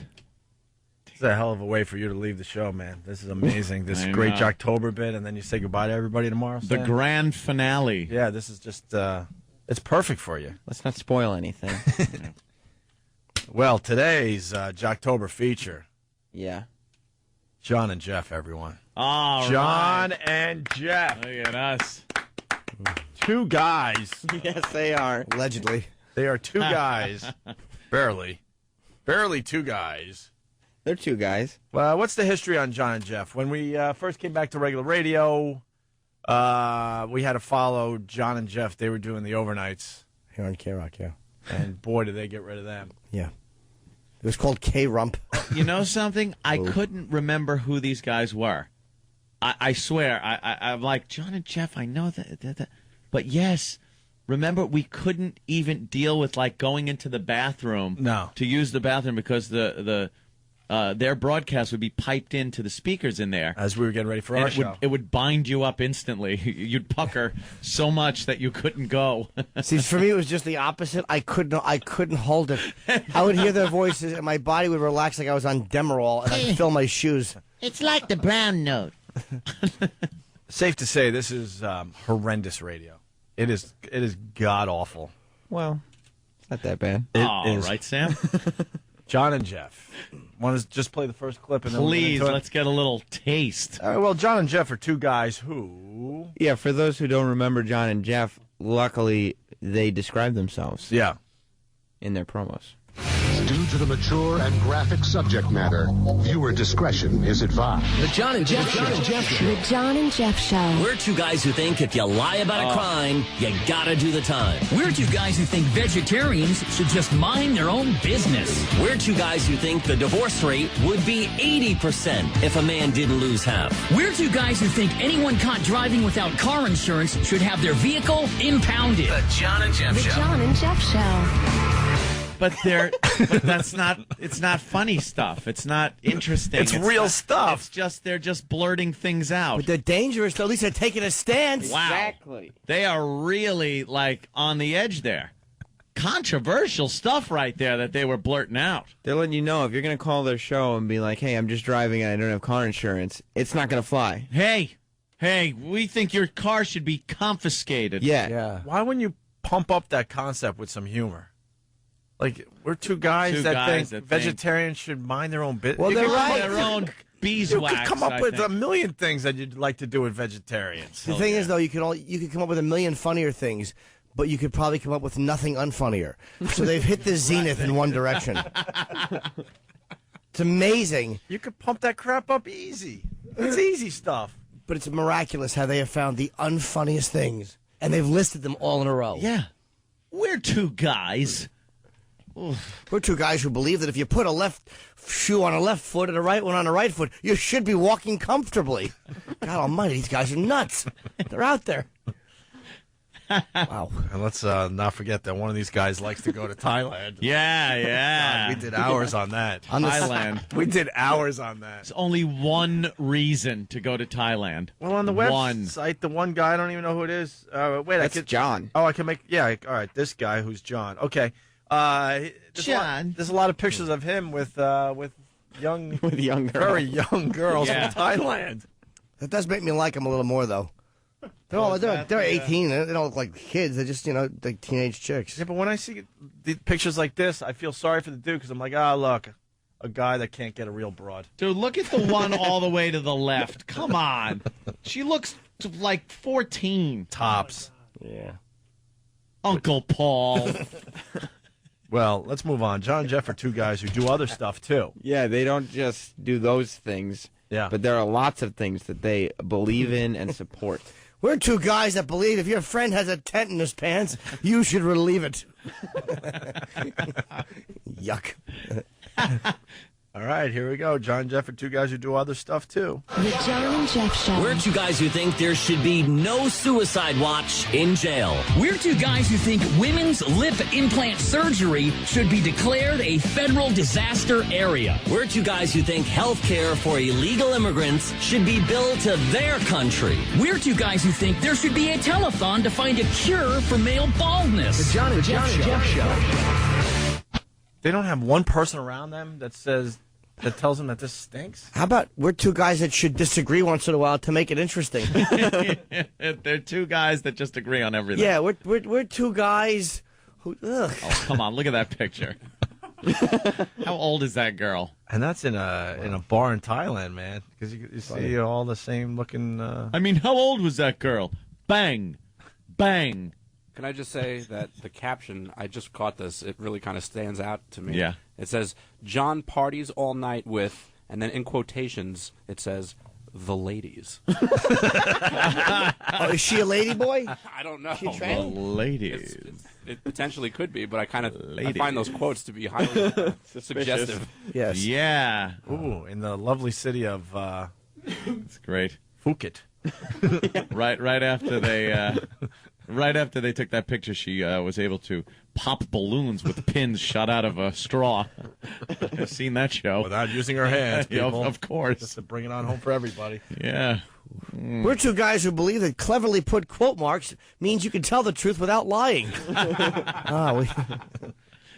Well, guys, John and Jeff are still two guys, right? Yeah, they're definitely two guys. Oh, Jesus. The John and Jeff The John and Jeff Show. We're two guys who think every DMV driving test should be in English only. We're two guys who think any woman who claims to be experimenting is in denial. We're two guys who think anyone who steals a shopping cart should be deported. We're two guys who think mandatory tipping for room service should be illegal. The John and Jeff Show. John and Jeff. These guys go out on a limb. We're two guys that realized we ran out of two guys stuff. Yeah. We're two guys who believe that writing with a sharpened pencil is easier than a dull one. Oh, they should both just have strokes at the same moment. Speaking of dull, the John and Jeff Show. But really, how many times have you gone to the supermarket and needed a shopping cart and realized there's not enough? It must have been stolen. I hope somebody deports whoever did that. Yes. I got to walk around with groceries in my hands. Yeah. I need to use a basket instead of a cart. Yeah, one of those little hand-held baskets. Yeah. Unless they're stealing those, too. I don't know. Oh. Jimmy's just angry. I'm not. I'm befuddled. You're befuddled. Like, I don't know what it is. It's certainly not funny, but it's not even interesting. It's not. It's like they've managed to avoid anything that would make me want to listen to them. This vexes me. I'm very vexed. You want to hear the sad part? I thought we just did. They're one of CBS Radio's shows. Oh, are we they? work for CBS Radio. Those mother effers in corporate. These guys are in more cities than we are with this drivel. Yep. At what time, though? True. In the middle of nowhere. I'm but sure that's they're the third shifters. They're in L.A., San Francisco, Boston, Portland, Providence, Norfolk, Greensboro, Louisville, Grand Rapids, Ithaca, Charleston, Fort Wayne, Augusta, Reno, Boise, Charlottesville, and Sioux City. It says the morning radio commute just got earlier. Yep. Is what they say because they do their show at 2 in the morning. Yes, that's true. So that means it just got earlier. No, you're broadcasting to sleeping people. I guarantee they save money on a dump guy. They save money on lawyer fees. That's what it is. Very safe radio. If a signal goes out, but there isn't a radio on to translate that signal into actual sound, are you really doing a show? No, they probably have a dump guy because what happens if a vegetarian calls up and she's sticking her nose in someone's business? Right on. Andrew, New York, you're on the Opie and Anthony show. Yeah, John and Jeff. We're two guys that should make two guys one cup. Nice. They do. It's called their show. And the listener has to eat it. We got Jim Jeffries standing by, so we're going to have to take a break. Yes, young Jim is here. I didn't even know he was in town. Yeah, but we're very excited. None of us knew. He killed on your Down and Dirty. Yeah, he did. Show Jim was for HBO. beloved. Did we play John and Jeff? There's two of them? No, I don't think we did. Oh, okay. The John and Jeff Show. John and Jeff Show. We're two guys who think there is no excuse for poor neighborhoods being dirty. We're two guys who think any band that comes back after a farewell tour should be sued. We're two guys who think parole boards should be eliminated. We're two guys who think children's beauty pageants are comfort food for perverts. The John and Jeff Show. The John and Jeff Show. John? They love their comfort food. Yes, he loves his Thailand comfort food, doesn't he? God. Let me say hi to Mark in Florida. Mark, how are you, buddy? What's up, guys? Hey. Hey, there was nothing on late night radio, and I used to have to listen to these clowns. They went on for an hour on a bit that they went to a party one night, and I don't know which clown it was, but he went in and made number 2 in the bathroom and streaked and was too embarrassed to leave and spent an hour on how he got out of the bathroom by first trying toilet paper, and then he ended up using the guy's toothpaste, and then finally his toothbrush, and then he left. That's right from excitement. That's all lies. It's a lie. Would do that. He didn't. Oh, that was their hour-long bit. That was how they filled time. Did he talk about how he broke his tampon applicator? Yeah, that never probably. happened. It just never happened. That's embarrassing. I'm sure it didn't, but that was just one of their bits. If you really care, just a little bit of toilet paper takes care of that, and you're out of there in a minute. Or you just leave it for someone else to enjoy. John and Jeff, we're two guys at the store. These guys are awful. Horrendous. John and Jeff talk about getting an A for effort. This is the last track before we take a break and get Jim Jeffries in here, and then maybe we'll do a little more of this two guys humor for everybody. Yeah, it's great stuff. Yeah, I give you both an A for effort, but an F because you didn't get the answer. I mean, think about that. You know, when the teacher would always say, "I give you an A for effort, but I give you a C on the project." I mean, that really. Yeah, but wasn't that letter? Didn't that letter mean something other than fail? A C sure did to you, I bet. Yeah, think about that. You know why? Why use vulgar language? Exactly. On homework assignments. I mean, think about right. It's like, wait a minute, Right. show me some respect. Why would you say that to me? Yeah, exactly. All right, I got to study harder, but don't insult me. Oh my God, it just makes you look at me. Look, I need that blood pressure machine. Can I tell you something about radio? When people meet me out and about, they go, "Wow, your voice is different in real life." This thing right here makes everyone sound like they got balls. Yeah. You hear his voice through all that processing? What does he sound like in real life if this equipment can't pump him up a bit and make him more bassy? Spuds Buckley? Wow. Yeah, but I was also like, you know. A little tater. I was a little nothing. Little tater tot. We're two guys who believe, fudgy. Wudgy. Bar. Hey, man. Why are you making this about me? I don't know. I gotta get at you somehow. This is about John and Jeff today. Oh, okay. I was just starting out. These guys have been doing it for a while. So what did they say there? God. An A for effort? Yeah. Is that worth the whole break? Can you imagine us doing a whole break on, you know how they used to give you an A for effort? But then what does that mean? They twisted it because it's like F means failure, but F means a bad word too. So it's like, why would you say that to me? Yeah. Ooh. Why do they give an A for effort? It's good stuff. Observational humor. It's great. Yeah. When I was in school, I don't know what it meant, but I would get an A, a B, or a CS, or a D. All right, well. Thank God this Jocktober's almost over. It's exhausting. It's exhausting. Jockvember. No. Povember. We all know. Of course. All right, Jim Jeffries, the great Jim Jeffries. Yes. This guy would be doing our show on a regular basis, but he travels the world to do his comedy. And he was on HBO's Down and Dirty, starring Jim Norton. Yeah, recently. he was great. Did great. He was really great. And he's going to join the program next. We're very happy about that. Ooh. And we'll do a little more John, Jeff, and some other things. Opie and Anthony. Opie and Anthony. I laughed, I cried, I shat in the mouth of an invalid. Ew, that's disgusting. You're listening to the Opie and Anthony show. It's even worse than this. This week.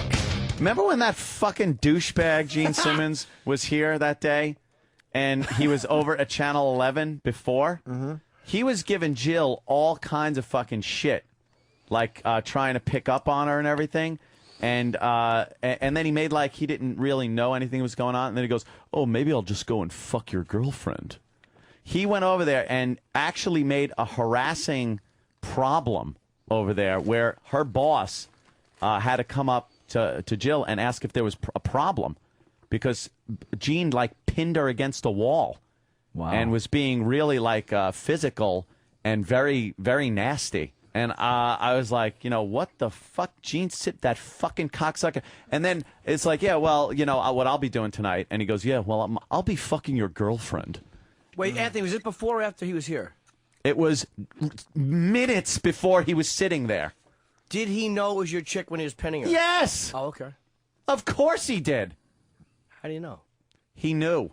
Because he had fucking, or there was a discussion about that beforehand. Oh, wow. And she had said, knock it off. I have a boyfriend, shit like that. And he wouldn't fucking stop. He wouldn't stop being the fucking egotistical prick that he thinks everybody thinks he deserves. It must be hard for him, though, now that he's old and ugly with bad hair, that he still thinks he could be Gene Simmons from 1982. That he's getting every fucking chick. I'm confused, though. Do you like Gene Simmons?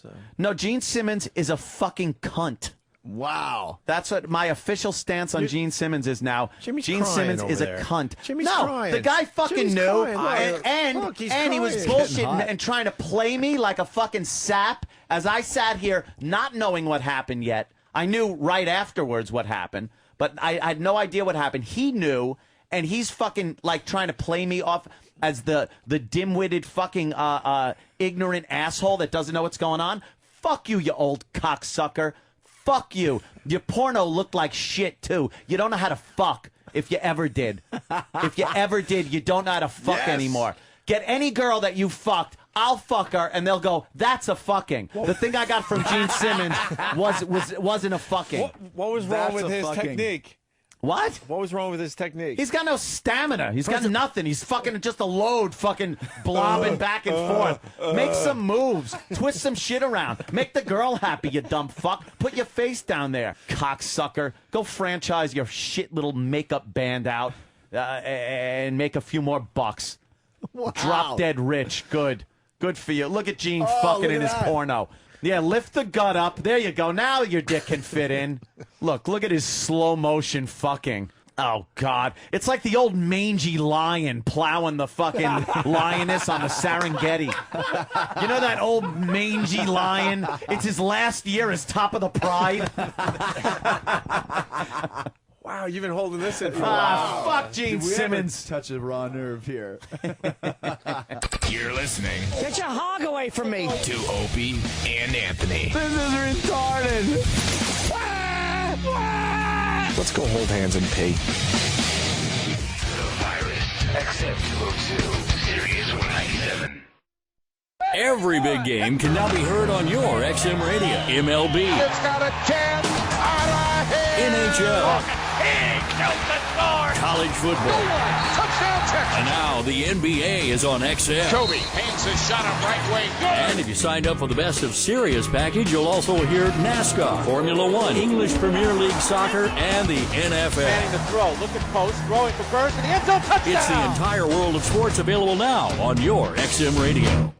Since 1925, one stage has been the place that every country artist wants to play. Will the circle be on? It's the Grand Ole Opry. Well, this should be an interesting one. Friday night at the Opry. Yeah, it'll be history in the making. You can experience it across the country and around the world here at XM. It all gets underway about 9 p.m., Channel 11. All that stays the same, but it's Halloween. Doesn't look like a scary show. John Conley, the Whites, Bill Anderson, the Cherry Holmes, and how about Restless Heart? Doesn't sound scary, but it sounds twangy. Join us for the history, won't you? It's right here at XM. Channel 11 gets underway at 9 p.m. East. This is the Grand Ole Opry. Friday evening at 9 p.m. Eastern. On Nashville, XM 11. Rachel Maddow. Barack Obama, he says, I want to take this opportunity to speak directly to those of you who opposed my decision to support the FISA compromise. 1, it wasn't a compromise. The White House got everything they wanted and more. 2, the retroactive immunity says you can get away scot-free if you have friends in the right places and you pay enough lobbyists. But 3, that he does not seem to be getting. There's a belief in the White House that the president does not have to follow the law. It's XM 167, America Left, powered by Air America. Dale Earnhardt Jr.'s Unrestricted on XM Sports Nation, XM 144. Tune in to hear the real Dale, joined by his friends and other guests from the racing world, all without restrictions. We got to talking to the same girl. We got down to the rock car and started talking and totally forgot about the girl. Ended up walking back up to get a beer and left her down there. Dale Earnhardt Jr.'s Unrestricted, Thursdays at 7:30 p.m. East on XM Sports Nation, XM 144, the home of racing's biggest stars. Want to send a message to the Opie and Anthony Show right from your home computer or PDA or cell phone? Oh, shit, check a text. Go to opieandanthony.com and click on the instant feedback link. Swim walk. Please be advised that if you send too many negative comments, we'll ban your IP address, your email, and even take down your MySpace account. Well, you're in deep doo-doo if that happens. Because we're a bunch of insecure, ruthless cocksuckers who love taking revenge on people who hurt our feelings. Damn you! Go to opieandanthony.com, click on the instant feedback link, and send us some feedback. Mad Dog Unleashed. Sirius NFL Radio's Peter King. The scenario with the Colts, I know Peyton can say, well, boy, what's the big deal? A lot of teams are 3-3. We've spoiled fans. You have the New England Patriots being 5-2, playing a guy who hasn't started a game before this year for 9 years. You have the Indianapolis Colts 3-4 with a Hall of Fame quarterback. It's stunning to me. Mad Dog Unleashed with Chris Russo. Weekdays 2 p.m. Eastern on Sirius 123, XM 144. The NBA on XM. In the XM Sports Nation with your NBA game schedule, I'm Glenn Eunice. On Thursday, just 3 games, the first of which Larry Brown's new team, the Charlotte Bobcats. Keep track of how many he's had over the years. They're in Cleveland with the Cavs on XM 231 at 7 p.m. Eastern. 1 hour later, 8 p.m. Eastern, 232. Dallas and Houston in Big D. New Orleans is in Phoenix at 10:30 p.m. Eastern on 233. More games later in the week. Check us out online. Get a complete schedule at xmradio.com/NBA.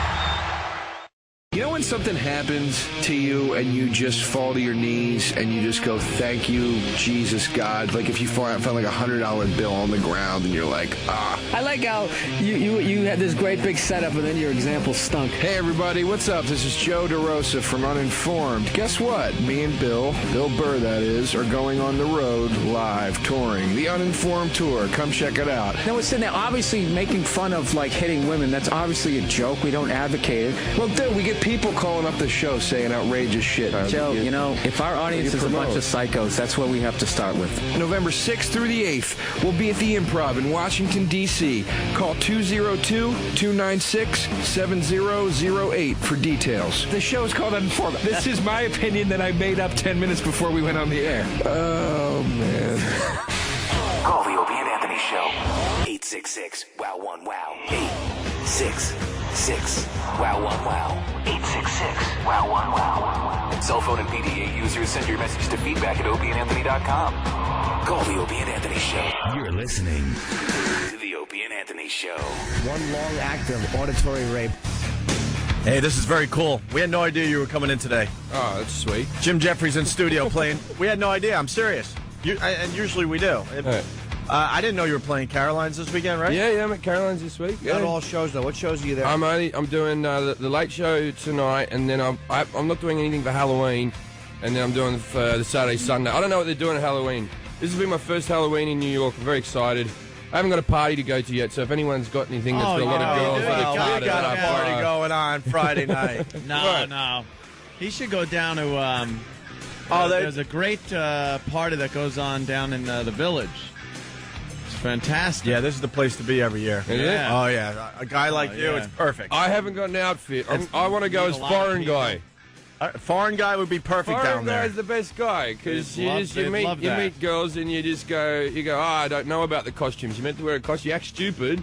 Yeah. People love stupid. And I'm guessing now from the looks, the village is gay, isn't it? Well, it's gay. It's a gay place. I think I figured out. Cut the back of your just a pants little out. tiny bit, a little wink here and there. You are sharp. Yeah. Hey, we had our poker faces on too, man. You are good. Yeah. You just go out. Anything that's called the anything is always gay. Chaps. Yeah, well, what are you going to do? Jeff and Jim are offended by the village. They don't agree with. I'm looking at Jeff and Jim. We're two guys that don't agree with having chins. They seriously they've got no jawline. Yeah. They're not good. You get that from eating Thai hookers. Oh yeah. That one is the one on the left. That little one. That is really inappropriate. Yeah. Yeah. No. Well, he enjoys his trips to Thailand. Who wouldn't? Who wouldn't? And no one pays his health care when he's over there because he doesn't agree with it. No, he gets it mailed back to America. That's how he likes it. And wait a minute, don't you have no health care here anyway? So why are they going? Why are they going when immigrants get sick? You have to mail the health care back. If you got no health care, what's to mail back? If you get in trouble here, you go to the hospital. They have to treat you. Do they really? Yeah, they do. They just make you wait for like It's the law. What type of country? Yeah, you just wait with a head wound. Well, you got the health care in. Where are you from again? Everywhere else in the world's got the health care. Yeah. You name a country, I'll tell you.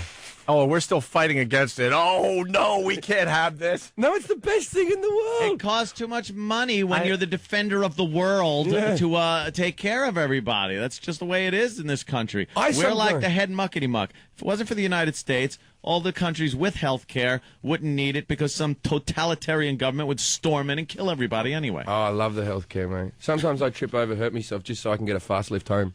Like, I'm serious. It's that level. Oh, I feel a bit better. Thanks, lads.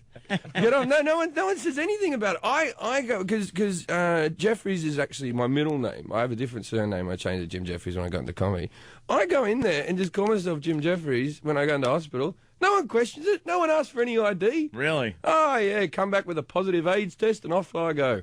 No one's even fazed. They let me back out into society and go, don't you be shagging any women without a dom on. And I go, I won't, doctor. I love the medical service. I tell this on stage, but it's true. The medical service in Britain is so poor that when I was in Australia, I got my blood pressure checked, and the Australian doctor was like, Jim, your blood pressure's really high. You're going to have to go on medication. And then he goes, oh, look, go back, get it tested again in London, see how you go. I go back to London, get it tested again, and I get exactly the same readout that I got in Australia. And my English doctor goes, oh, you're good. And I went, what? The doctor in Australia said that was too high. And he went, Australians with their salads and sport, their standards are too high. So I don't have to go on medication. I just moved to crappier countries. North of the equator, it was a great blood pressure. Once you go south of the equator, they're very healthy in Australia. Yeah. Very healthy. Australia's got good medical They're all care. strapping. They down are. there. They're Bunch of strapping men down there. It's very. Yeah. We have the biggest gay population in the world in Sydney. Really? It is a place. Congrats. It is a place that was founded on convicts. So, what did we think was going to happen? Yeah. What do we think the outcome would be? They got used to doing that, I guess. Sydney's got the biggest gay by a mile. Beat San Francisco and all that by a mile. Yeah, San Francisco. Yeah, San Francisco. Is that a gay town? Is it? Wow. Yeah. Wowie kazowie, is it? Yeah. The drinking water is white and milky. Comes out of the fountains and you just let it splash you in the face. Yeah, there's no faucet. You have to squeeze these things hanging on. Slap yourself in the face with the fountain. This says the man wearing the San Francisco jumper. It's all very convenient today. Oh, Jimmy does have a San Francisco hoodie on today. Oh, I actually didn't realize I was wearing the hoodie so that people can't see him in the park. Looks like someone likes that city. No, I went with a chick, okay? If I lost my sense of humor, I ain't gay. I'd go with a girl. Dude, I came back from San Francisco. Said exactly that. I went to San Francisco. Man, the women—they're the hottest ones in the country. That's because they live. You feel like you have to defend. That's because they're untouched. Of course they are. But you feel like you have to defend that you went to San Francisco. If you're not beaten down all day, you're going to be good looking as well. Yeah. Gay men just stroke and hug them. Yeah, they go shopping with them. Yeah, they've got the best people in the world dressing those girls. You want to do more John and Jeff stuff or what? As long as we don't poke fun. Well, let's not be mean-spirited. These guys are good. Well, maybe we could get Jeffrey's angle on this. For the whole month of October, we're just featuring horrendous radio. Right. It's called Jocktober, And we got this show. They're John and Jeff. They do overnights, and they're just horrendous. I'm sure you've done a lot of bad radio shows in your day. Huh? I have been on them and done them, and yes, been part of them. Yeah. Oh my word. Yeah. Well, we get back into this with John and Jeff. They asked their trivia question. Every morning show needs a trivia question. Of course. Sam, why don't we have a trivia question? That's something I don't different. know. I mean, if you care about the callers, you want to get them involved a little bit, you got to have a trivia question so we can call up and win some fun stuff. Nice. Sarcastic ass. And in an effort to fill time, they repeat and rephrase it for 60 seconds. Yes, this is a minute of the question being asked over and over again. Why? But it's kind of a complicated question. Did it have to fit into the music bed they were using? I think they just have a lot of time to fill overnight. All right, here we go. Overnights. The John and Jeff trivia question. So here is the stupid, useless trivia question. On the line, 2 party passes to our third shift 10th anniversary party. Here's the question. 10 years doing overnights? You do overnights for... I had to do overnights. You do a couple of years and you get the F out and you move up. That's like radio school. Right. It's like radio school. You do overnights so you learn how to do it and then you move on. That's like they spent 10 years in school. 10 years? Some people They give this shift to college kids because they don't want to pay them. Yeah. I'd take an overnight shift. Would you really? Yeah, just to get my own show. Go on, sort it out. Some people take... Yeah, not 10 years. Some people make the morning commute earlier. That's their the little slug line. Yeah. They're very popular with bakers. So here is the stupid, useless trivia question. On the line, 2 party passes to our third shift 10th anniversary party. Here's the question. God. 10 years. 50% of these items purchased are returned for exchange or refund. Tie hookers. Jeff, could you please Condoms. repeat that question? All right. And then he says, could you repeat that question? Repeat it? For what reason? You didn't get it. It was very complicated. Are returned for exchange or refund. Jeff, could you please repeat that question, please? All right. 50% of these items purchased are returned for exchange or refund. What item? Adult diapers. What is it? Hang on, I think we've got one more repeat. You think? I think we might. Or maybe even 2. What is it? People buy these, and then 50% of them are returned for refund or exchange. Let me think about this. Yeah. I'm going to go your Half soul. the people return these for a refund or an exchange. Yeah, what they're do you John think and it is? Jeff stickers. That's all I can come up with. 50% of these items per... Oh, my God, they're still doing it. Of course they are. 50%. These are John and Jeff party tickets on the line. We got to make sure the question is... They have a party. The party actually goes from 6 in the morning till 10 in the morning because they're busy at nights. It's not a nighttime party. It's a lunch. They're going for a 5th repeat of that dumb question? I thought 3 would be a lot. No, the people have to know the question. What is the question? 50% of these items purchased are returned for exchange or refund. Don't do it for a 6th time. Please don't. It's got to be a fruitcake. Appropriate. Actually, that's as good an answer as any. Fruitcake. Yeah, that's what he leaves on Thai girls' back. Fruitcake. or boys. Or fruity young boys. Yeah, whatever. We don't get the answer, do we? No. Oh, good. They'll never know. No. I have to have the answer. I would now. like to I know need what the answer. 50% of people. All right, well, Sam knows how to do this bit. 50%. Next track is Michael calls in and tries to answer the question, displaying the utter excitement this bit brings. Right, because if he gets it right, you got to believe that it's going to be somebody jumping for joy. Yeah. If he gets it wrong, it's just going to be someone crushed. Because of the tickets that are on the line. Yeah, just the raw emotion in this guy's voice. All right. All right, let's go to Michael. You're next on the John and Jeff Show. Hello, Mike. Yes, I'm here. Good morning to you guys. Good morning. Good morning to you, sir. In reference to, I'm gonna take a guess at your question. I'm thinking it's neckties, but I don't know. But that's neither here nor there. All right, hold on. Okay. Is that your final answer?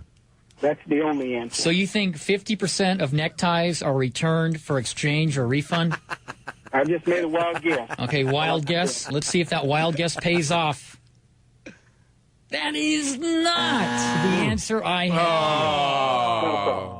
Wow. He was almost right. It was Colombian neckties. Yeah. Once you hang yourself with them, you can't take them back. You hear how disappointed he was, though, right? What did he say? Yeah. He said, okay. Okay. What you win is a free hammer to break your radio with. Wow.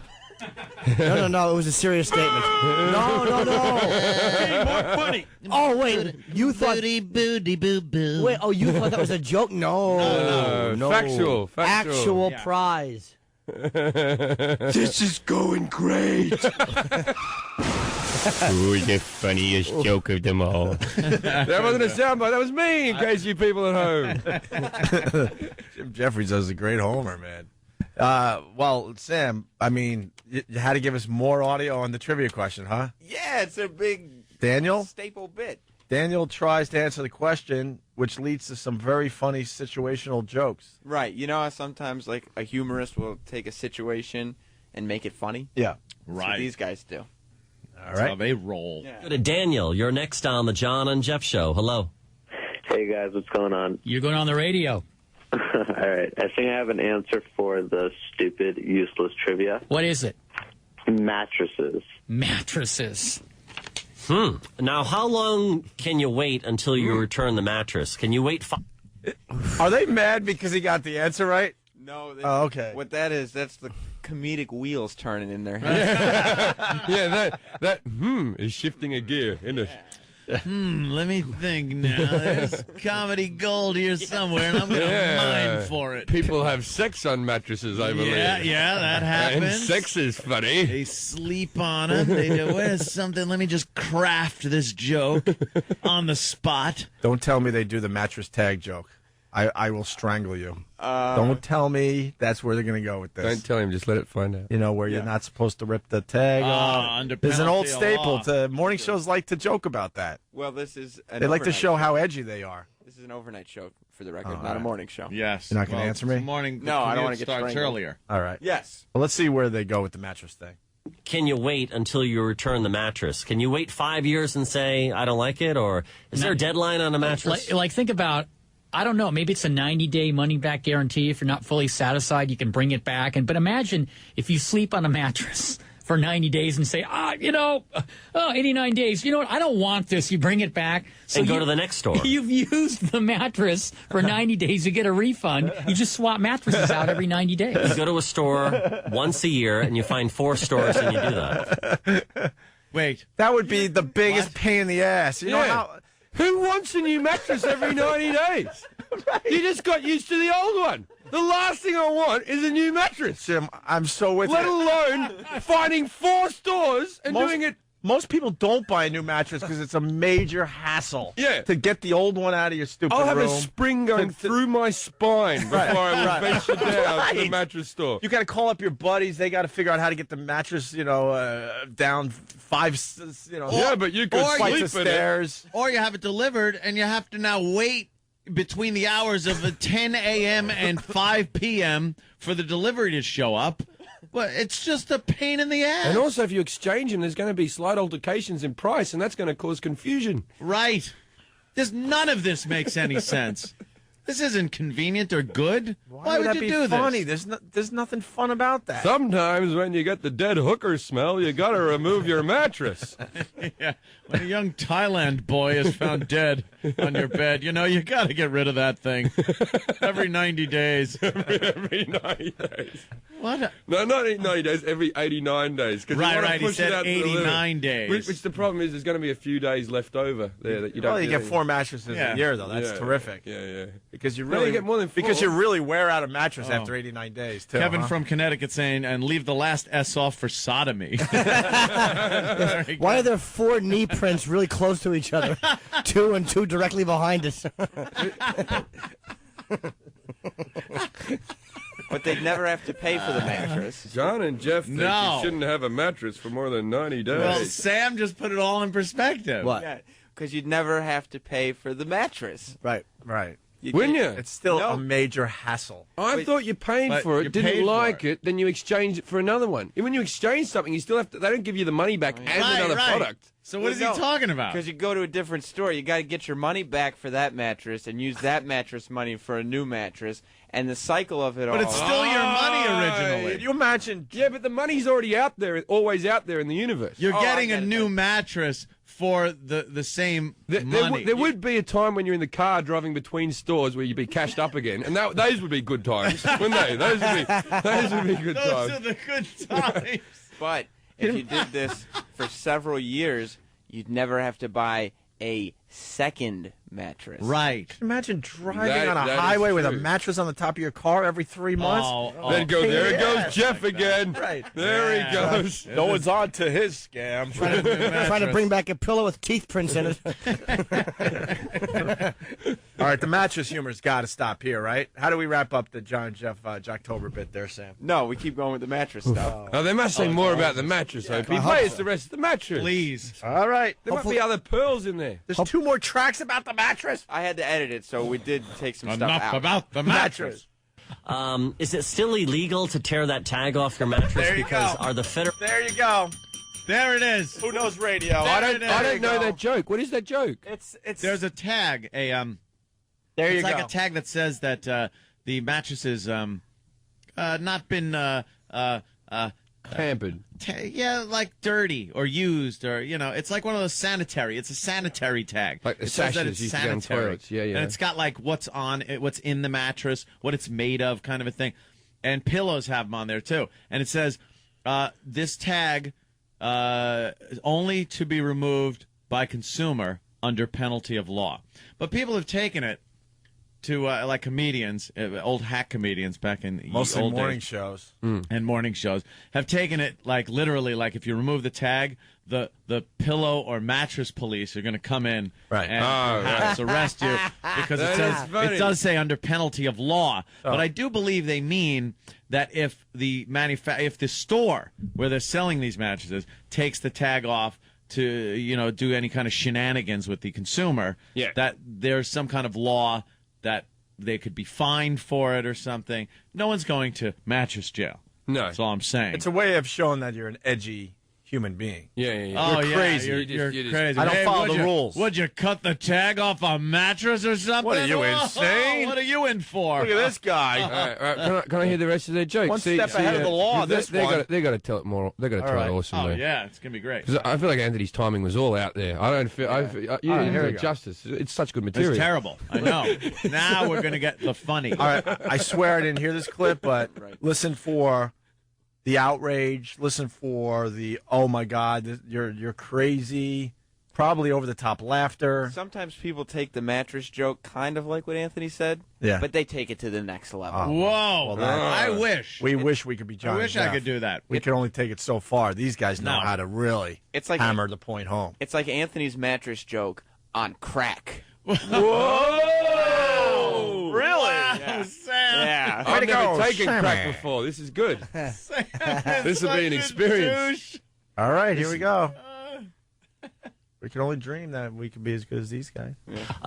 Is it still illegal to tear that tag off your mattress? Because are the federals going to come into our homes and do an inspection? John, I'm not proud of this, but in 1995, on a dare, I ripped. I was with a lady, John, and in my single days. Things got a little aggressive. I was trying to impress her, and she said, someone held on to the tag, she said, Jeff, I dare you to rip the mattress tag off. I dare you. And of course, I wanted to be the man, and I was in a good mood. This time, and I ripped that tag off. And John, the helicopters, the loudspeakers. Within 5 minutes, the feds were there.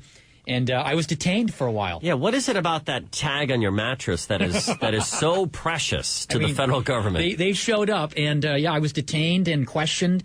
Why don't we have the presidential candidate say, tear off those tags? Where's Reagan when we need him?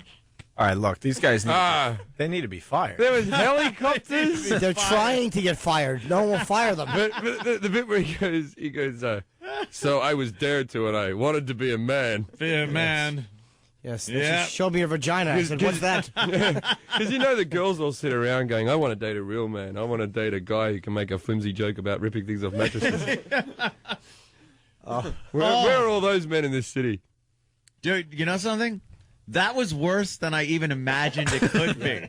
Like, I knew the tag joke. Ope knew exactly where it was going. And Sam was right. They took it to a whole new level. Yeah. It was so much worse than any tag joke I've ever heard. That could be the worst banter I've ever heard done in public. Ever. About anything. Like serious or comedically. Right. It was just uninteresting. Yeah. I bet you it was their last break in the morning, too, because they knew that's when they have the biggest audience. High fives all around. So it was penciled in for 5:50 a.m. or whatever the hell the time would be. What's with that tag, No, huh? John. He's a stupid thing with his J's. What's John. with that tag, though? Get some The fake. federales. Get some fake caller to bring up mattresses so they can read. Why does he go bring Reagan back? Was he known for his strong stance on these type of things? Like, I'm not from this country, so pardon me if I'm ignorant. Well, Let me. I'll try. You're gonna try to I'll work the try Reagan to angle? work that angle. It was almost like a Mr. Gorbachev, tear down that wall. Oh, and he was right, like, tear right. off that tag. And then he goes like, Reagan. Boy, did he go off on a tangent. Holy He's crap. comparing the Berlin Wall to tags and mattresses. To the Either tear. that, or it's a joke that only an Alzheimer's patient would tell. Well, we get the grand finale here of the John and Jeff show. Yeah. Now I'm sad that Jocktober's almost over. I hope it's 2 gunshots. Like, I hope their show ends the way Dylan and Eric's did in Columbine. Each wearing a glove from the same set. You know what's great about this whole thing? Corporate here in New York City, scratching their heads. We don't understand what's wrong with radio. What's the problem? How about you start with John and Jeff and show them the door? Are they big time? These guys? They're the door big to the overnight show for green this room. company. Oh, Right, what? but they make a good living being knobs, Sure, right? probably. Being thick as pigs. Probably. I can think Probably of do all right. I can think of easily a dozen people that should be doing this shift. Right. Easily. All right, here's the big finale. The big payoff, Sam writes. Yes. Anyway, are mattresses the most 50% return or exchange item? Daniel, that is not the answer I have. Wow. All that improv. Yes. What's the answer? I don't know. I stopped listening. I mean, you didn't keep. Oh man! I have to know the answer now, Sam. I have to know because in the end they go, "That's right, it's cake." All right. It's cake. Yeah, because they're going to make a big thing of it. No, yes, it is. That's the answer. Did you get the answer for We later need on the the answer. show? Yeah, I'll And find they'll it. relay their personal experiences with that item. I've returned that before. I can see that. Yeah, I can.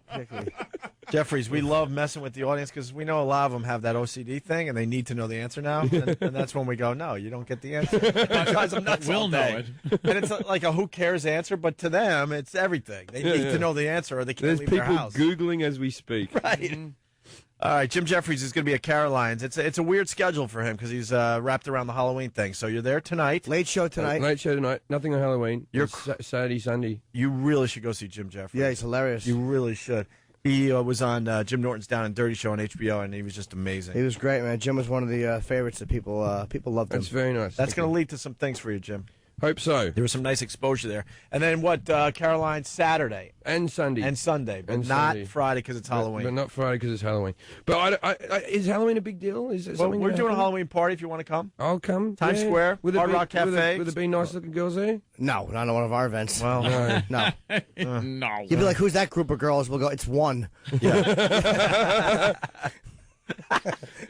I'm not dressing up. Do I have to dress up? Okay. No. we I don't know. dress up. You Well, know. Anthony dresses up, but I usually just go as some kind of Renaissance but not guy. this year, right? But probably not this year. Parties from I 7 just to do 10. it so I could carry a real sword around. Last It's time a lot of fun having an actual rapier that I can impale somebody with. A rapiest with a rapier, how great. I was in LA last Halloween, and I went out, and it turned. See, what I don't understand is all the girls get like, can I say the word slutted on radio? Mm-hmm. Okay. Oh, yeah. They all get slutted up, right? And I didn't. What happens to me is I'm quite. I wouldn't say rapey drunk, but I'm a lecherous drunk, right? And I got all pissed up. These girls didn't think it turns out, right, I went out with all these people from the industry. My agency took me out to this party in LA. Turns out I'm never allowed to work for Waters. I don't know what I did. Wow. Right, but there was some girl that I didn't pinch her on the ass or anything. I put my arm around her allegedly when I was pissed, and now pissed means drunk, of course. Yeah, of course. And of course. Of course. And I'm not allowed to work for Waters, so You can't work for Waters? For Water Brothers. Oh, No. Warner's. No. Waters. I was like, who gives a crap about this unknown company named Waters? Yeah, Waters. The Waters Company. What do they ever do for Probably you? put your hand around her Warner's. and thought That's you just bad. had your hand around her waist, but you kind of went a little far. In You know, you Britain, could that's kinda like grab hello. a hip. American girls are very sensitive to things like that. Yeah. Where in Britain, it's just, you've been taught about rights and things in school, and it's not right. So you could just go to Britain and pretty much just like start grabbing cans Of and course asses you and can. everything The else. girls love the Oh, it's attention. fantastic. We got to move there, huh? Yeah. All right, we got to take a break. We got, wow. Is Jason Mewes here now? Very cool. Yeah, Jason Mewes is going to be here. He's right outside the door, one of the stars of Kevin Smith's new movie. Zach and Mary make a porno. That's right. We'll talk to him next. Sam, great job, by the way, for Yeah, absolutely. culling that comedy genius. He will get the answer, though, for after the break. Please. I'll find it. And we got girls that are going to be dancing on the stripper pole. And Seth Rogen is calling in. At 8:50. So to the affiliates, we might go a little late today. A lot of action. So you decide what you need to do, but I think we're going to... We're still going over to satellite, yeah? Yeah. Oh, yeah. Then we do that. yeah. I got a few things I want to talk about on satellite. All right, and then we do this. Then we do the CB radio, and Yeah. and then our podcast. Walkie-talkies. Yeah. Yes. Opie and Anthony will continue. You're listening to Opie and Anthony. Hold on to your hats. Rock and roll. Opie and Anthony. Jim Jeffries in studio, one of our favorite comedians. He travels the world with his comedy. Doing a whole bunch of Nights at Caroline's. 212-757-4100. Is that the number to buy tickets for me? Yes. Do that, please. Late show tonight and then Saturday, Sunday. That's right. Come tonight. I got some people coming. I want to impress. Oh, really? Yeah. All right, yeah, let's fill up Caroline's tonight. Very important people.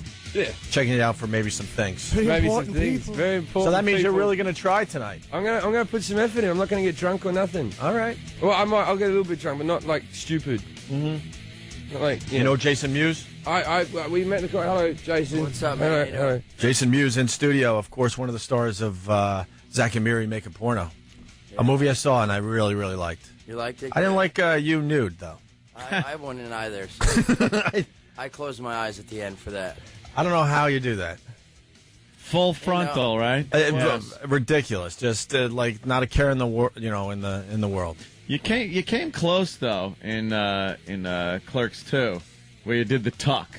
Yeah, it was almost all exposed, but I tucked it. So You did the famous tuck, yeah. it went. Each movie, I think, gradually got to that point, right? Because I in Jay and Bob, I pull my ass out and.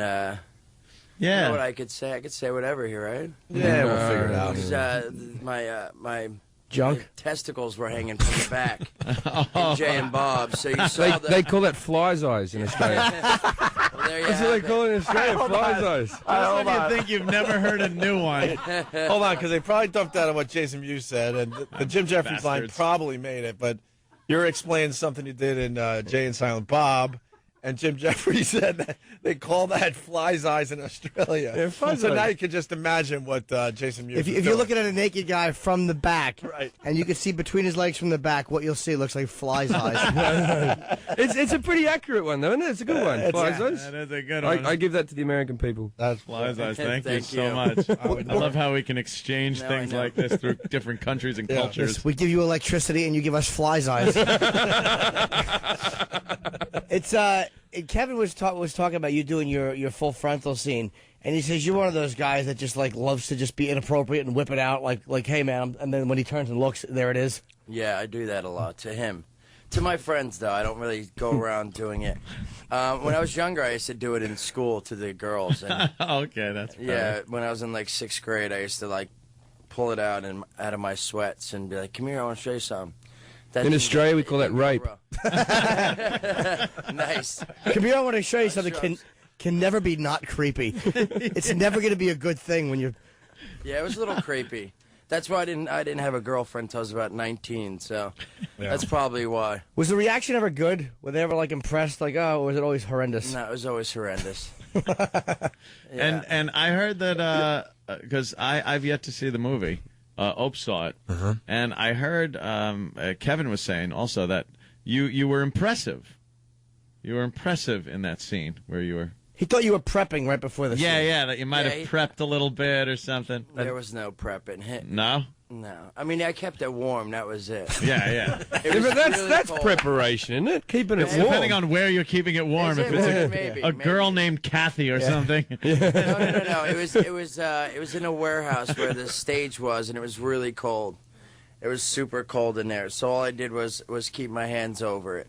And make sure the blood was flowing. Right. That's a good tip for all the guys. It is. Yeah. That's a very good tip. Like those seats, like those little stadium seats that keep your ass warm. Just sandwich it between two of those.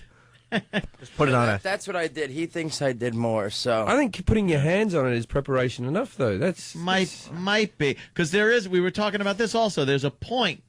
There's a very crucial point where it looks magnificent, like you're really. Pretty proud. You're all right. You're very proud. And then it crosses over into, all right, he's trying. And there's aroused. And yeah, you kind of look and go, all right, I know he's been prepping. You go from proud to looking desperate. To looking desperate, right. I couldn't make it move, put it that way. Because you notice when you get to when you start getting to that point, you can make it move. Make it move. It never got to the point that I could make it move. That's when you know. Hey, That's when you knew when you can wiggle it. Did I ever tell you the story about when I was hosting the NME Awards? It was the last time I was out here. I was hosting the NME Awards, and like a music awards for Britain, but they held them in LA, right? And Agnes Dean, the supermodel, came up and gave me a kiss on the cheek before she was presenting, and I got a stiffy, right? But I didn't know I got a stiffy because I was just excited about the whole idea of a supermodel, right? Then the next awards to come up with Red was by Kelly Osbourne. Kelly Osbourne comes up. She looks down at my pants and she goes, "Does anyone else notice that Jim Jeffries is sporting a male camel toe?" Right? 8 million people were watching this worldwide, and I went, well, the reason is that Agnes Dean was up here and I got an erection, but now that Kelly Osbourne's here, it's pretty much well gone, right? And I got an email, and I don't know 100% whether it was from Sharon Osbourne because I got about 4 of them, but I got an email from a Sharon Osbourne that went, "Dear nobody, when you're famous, maybe then you can tease the celebrities. Until then, why don't you F off?" That's probably Sharon. That's Sharon. Yeah. Wow. So I wrote back an email that went, "Dear Sharon, when you had all that plastic surgery and pumped the fat out of your thighs, why did you put it in your daughter's face?" Wow. You're brutal. There's been a little tiny bit of confusion between me and the Osbournes. My mum read this in a paper, and she goes, "Are you having a fight with Kelly Osbourne?" I went, "I had a disagreement with Kelly Osbourne." And my mum goes, "Has her mother gotten involved?" And I went, "Yeah." And she goes, "Would you like me to call her mum?" And I'm like, Two mums going Just at going it. at it. have a mum off. Hey, we got Jeff. Jim looks disgusted. Why Oh, you- no. Oh, Anything with Jim the is Osbournes. a giant fan. Yeah. Of I didn't. Ozzy. I meant it in goodwill. That was the line to say, too, by the way. If Kelly said that, she had to be teased back. You Yeah, have she have to. Yeah, You have to. Yeah, she was setting herself up there. We got Jeff Anderson on the phone as well. So, also from Zach and Mary Make a Porno. Jeff. Yes, I've got a mirror set up here, and I can't stop staring at my fly's eyes. Nice. I guess that's why they don't have me in the studio. Why aren't you here? I don't know, man. I heard there was going to be pole dancers, and I like to be on the telephone instead of in person when that kind of thing's going on. Why would you want to be here? Yeah, exactly. Last time you were on our show, you were great. You really should come in again. Well, thank you. I would love to come in again. Yeah, so we're talking about Zach and Mary Make a Porno. Are you guys excited? I mean, the movie I'm comes out excited. Friday, finally. Yeah, I'm What are pretty you doing excited awake, about it. I dude? think it's going to be good. Huh? What are you doing awake, Jeff? This is the time I roll, Jay. You should know that. All right, yeah. Something tells me Should've that's known not the truth. What a great gig. These guys are all friends. They just get to do movies together. Yeah, I know. That sounds like fun. Why don't you guys make a movie? Yeah, too lazy. Exactly. That's why. You need someone like Kevin that can kind of bring everything together, you know? Because all you guys just hanging out and stuff, and then one guy decides, hey, I'm going to make a movie. Yeah. Gets a camera and everything. Who's going to get a camera? I know, you just film yourself shooting things. Yeah, exactly. Selfish creep. Maybe I should bring someone in. We had Tracy Lords on the show yesterday. How was it working with her? Pretty cool, or? Yeah, she's nice. I worked with her before. I did her and Richard Roundtree. Richard Roundtree? Yeah, I judged a like geek contest on. I forget the name of it exactly, but I had met her before. She's sweet. She's a nice lady. When you say I worked with her before, everyone's like rooting for 85 or 83. That would have been sweet, but that didn't happen. Oh, she was fantastic. That's illegal, that stuff now. You can't watch it, can you? Yeah, oh, yeah, no, I would never watch that. Yeah, I know, terrible. but it's the only bit of, because it's child porn, isn't it? She looked fantastic. Yeah. Which child doesn't?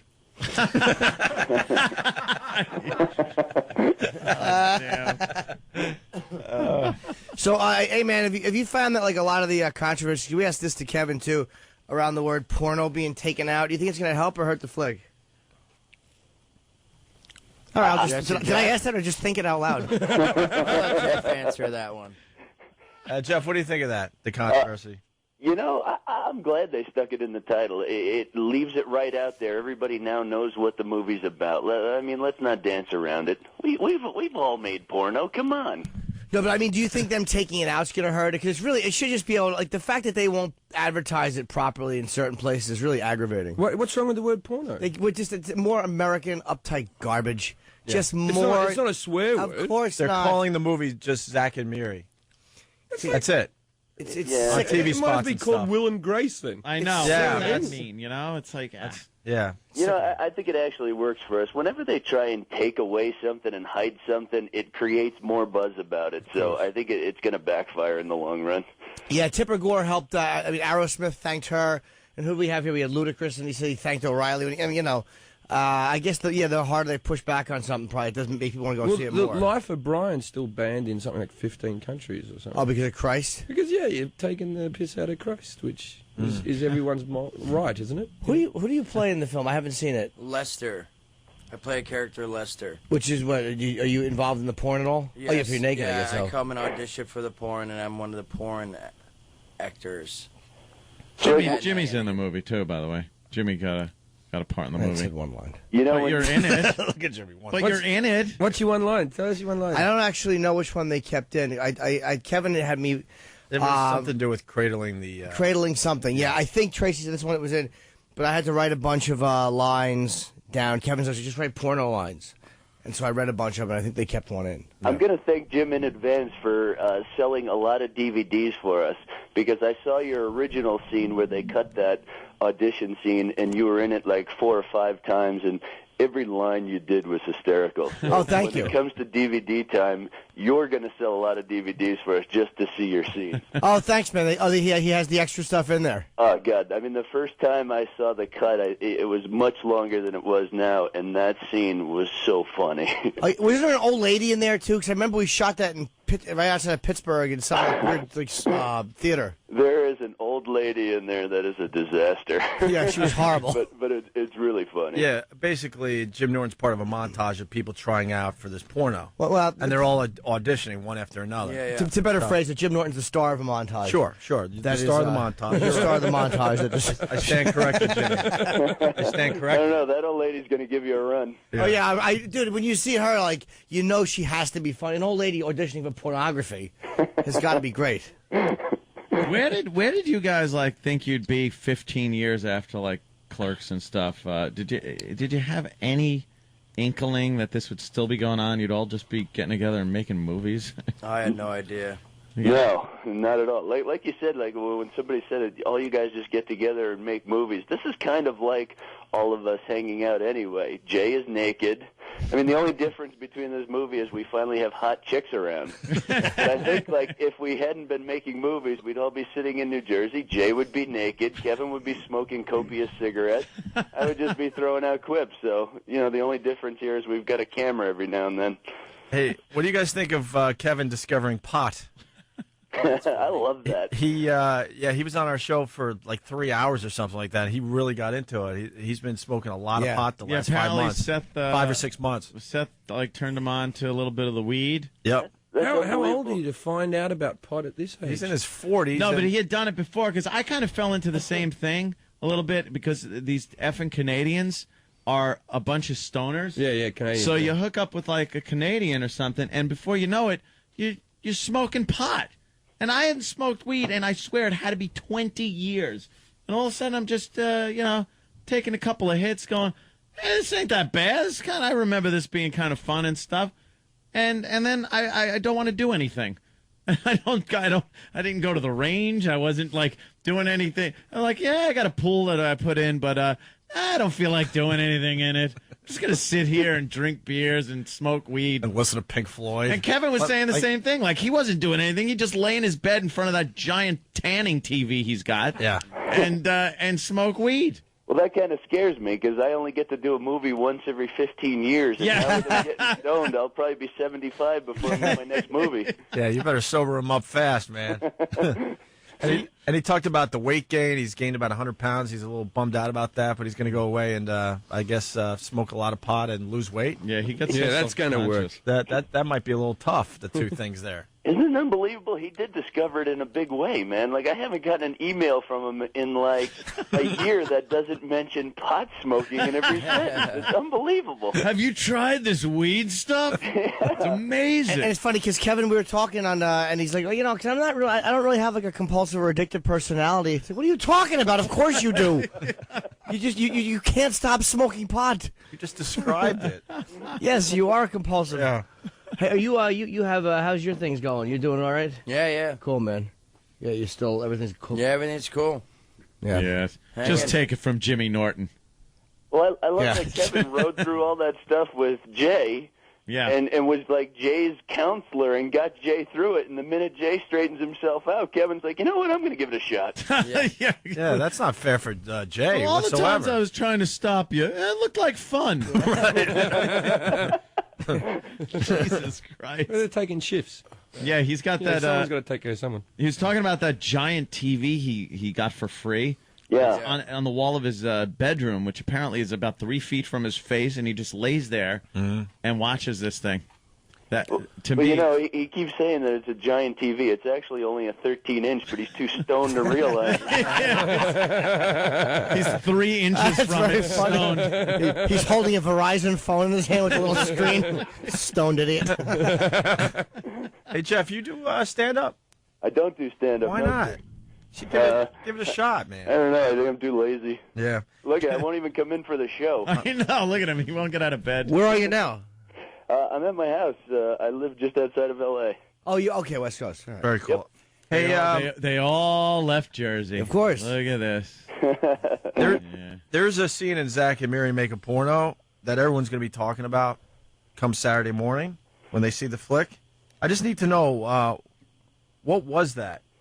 You know, that was the strangest day of my life. I'm in my hotel room in Pittsburgh, and I get a call at like 7 in the morning from like a scientist who's going, "Do you have any food allergies?" And I'm like, "What the heck is this?" And he's like, "Well, we're mixing up a batch of poop, and we need to know."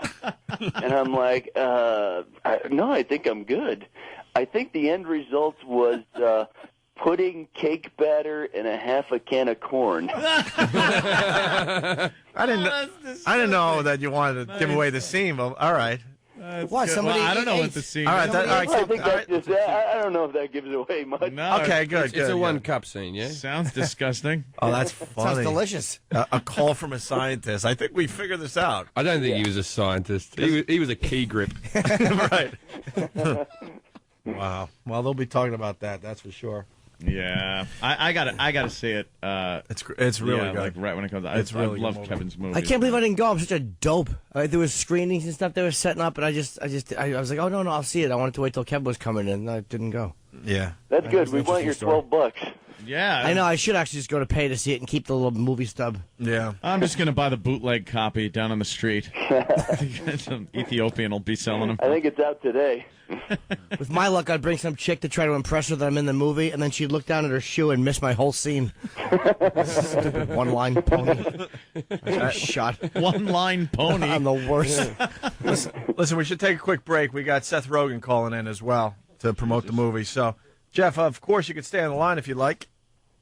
Okay. Well, you don't have to. Or go to sleep. You don't have to feel obligated. How long of a break do we have? Like 10 minutes. I'm gonna go. 5:30. You could go, Jason.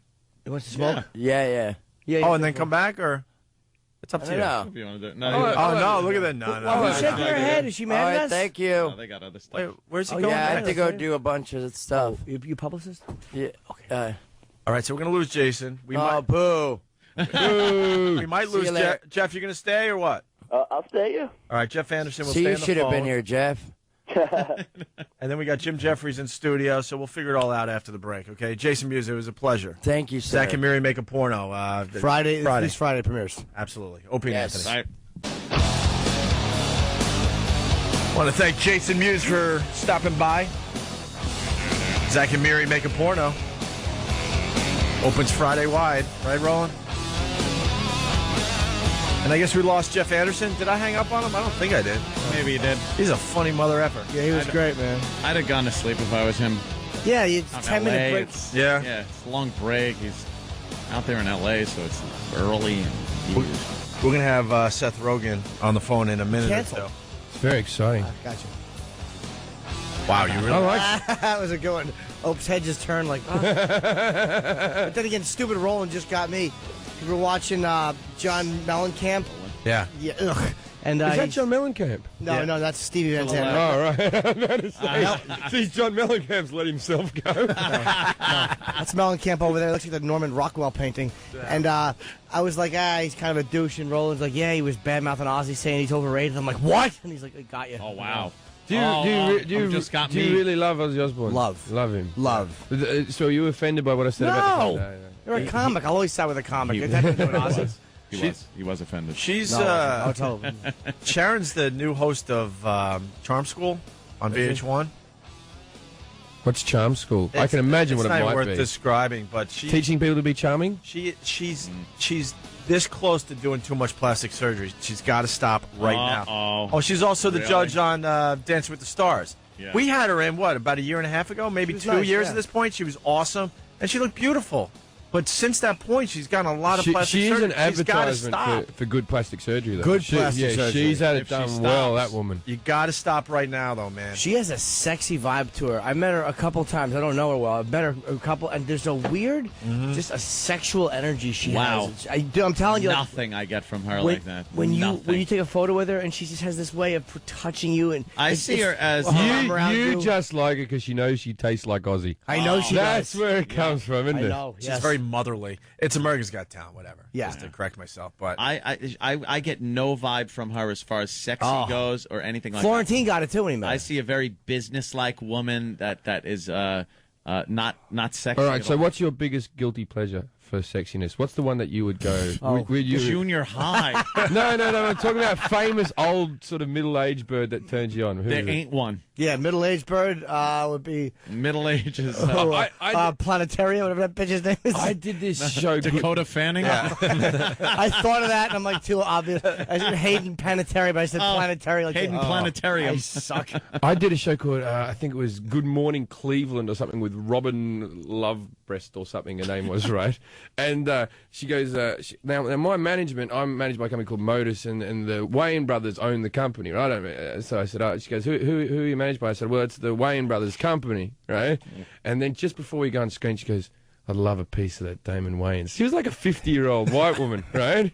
In the middle of this thing with all of her middle-aged thing. First thing she does, and I go, just before the show starts, before she could say anything, she just said she wants a piece of Damon Wayans. What piece do you want, Robin? What piece do you want? They cut to a commercial straight away. Really? Why? Hung her out to didn't dry. swear, That's yeah. nice. I Good just move. hung her out the yeah, she thought she was, doing something crazy and brave. I called her out on it. Exactly. Hey, as we wait for Seth Rogen, because I did not forget, we have the answer to the John and Jeff. Trivia question. My God. No, I tell you what, just tell us in the studio and let the people at home suffer. They've suffered long enough. This was an hour and a half ago, something like that. What was the question? I don't remember. It was. It was mattresses. What was the question, Shaman? What do 50% of people... It's 50% of people return this. So when this is purchased, it's returned 50% of the time. Half the time it's returned. I'm going to say herpes. So you give half the time. Half. I think it's probably more than that. Yeah, I've returned it to a few people. Yes. Who purposefully keeps it? Like, no, this is just what I wanted. And once you pass it on, it's passed on, right? Yeah. After receiving calls guessing ties, sweaters, socks, mattresses, rings, and more, John and Jeff reveal the answer to their question. Yes. All right. The big reveal. Oh, yeah, it's worth it. To finish up Jocktober that we started about an hour ago. Hour and a half ago. All right, Jeff, what is the answer to this stupid useless trivia question? All right. 50% of these items purchased are returned for exchange or refund. What item am I talking about? Lingerie. Because sometimes you buy the underwear too small for a fat girl and vice versa, and then your girlfriend doesn't like to look like a slut. Yeah. I get what's happening. She gets all mad because you got it too big. Yeah, yeah. Then she goes, you think I'm fat. Yeah, yeah. And then you get it too small. So you and then think she I'm a gets child. mad because she goes, look, oh, I'm too fat to fit in this. Yeah, yeah. So meanwhile, it's because she's fat. Yeah. It just shows you should never get anyone a present. It just shows that women are ungrateful. Right, That's all that's that what it shows. It says. just shows they're ungrateful. 50%. You try to do something nice and they make you feel bad. I just get, 50% of women make me feel bad. I should get much them a higher. robe like Tarantino had on in what was the movie? Pulp Fiction. Leave that open, you whore. Make some fresh coffee. They don't say by women, so maybe 50% of the time it's returned because people are giving it to men. That is true. It's so it 50% might of happen. people. Yeah. So that means all the women are returning it. Yeah. Every woman is returned. Or maybe, here's what it is, the wife buys it, and Yeah. she puts it on, and she tries to get salty, and the husband goes, oh, God, what a slob. Take that off and stop it. I'm not even attracted to you anymore. And then he grinds up poisoned Excedrin and feeds it to her and brings her lingerie back and throws himself a party. That's just my guess. Here's the rest of the clip. And I guarantee size large is given to a woman, and she is offended and says, you take that back. I'm what not I a said. size large. I'm a 14. So think about that. I'm So not a when women size go to- large. She's I'm a large. 14. Right. Isn't 14 large? It is. It's like my motto. How if you're not a fat is 2-year Jeff's girlfriend? She's a pig. What's your motto, Jim?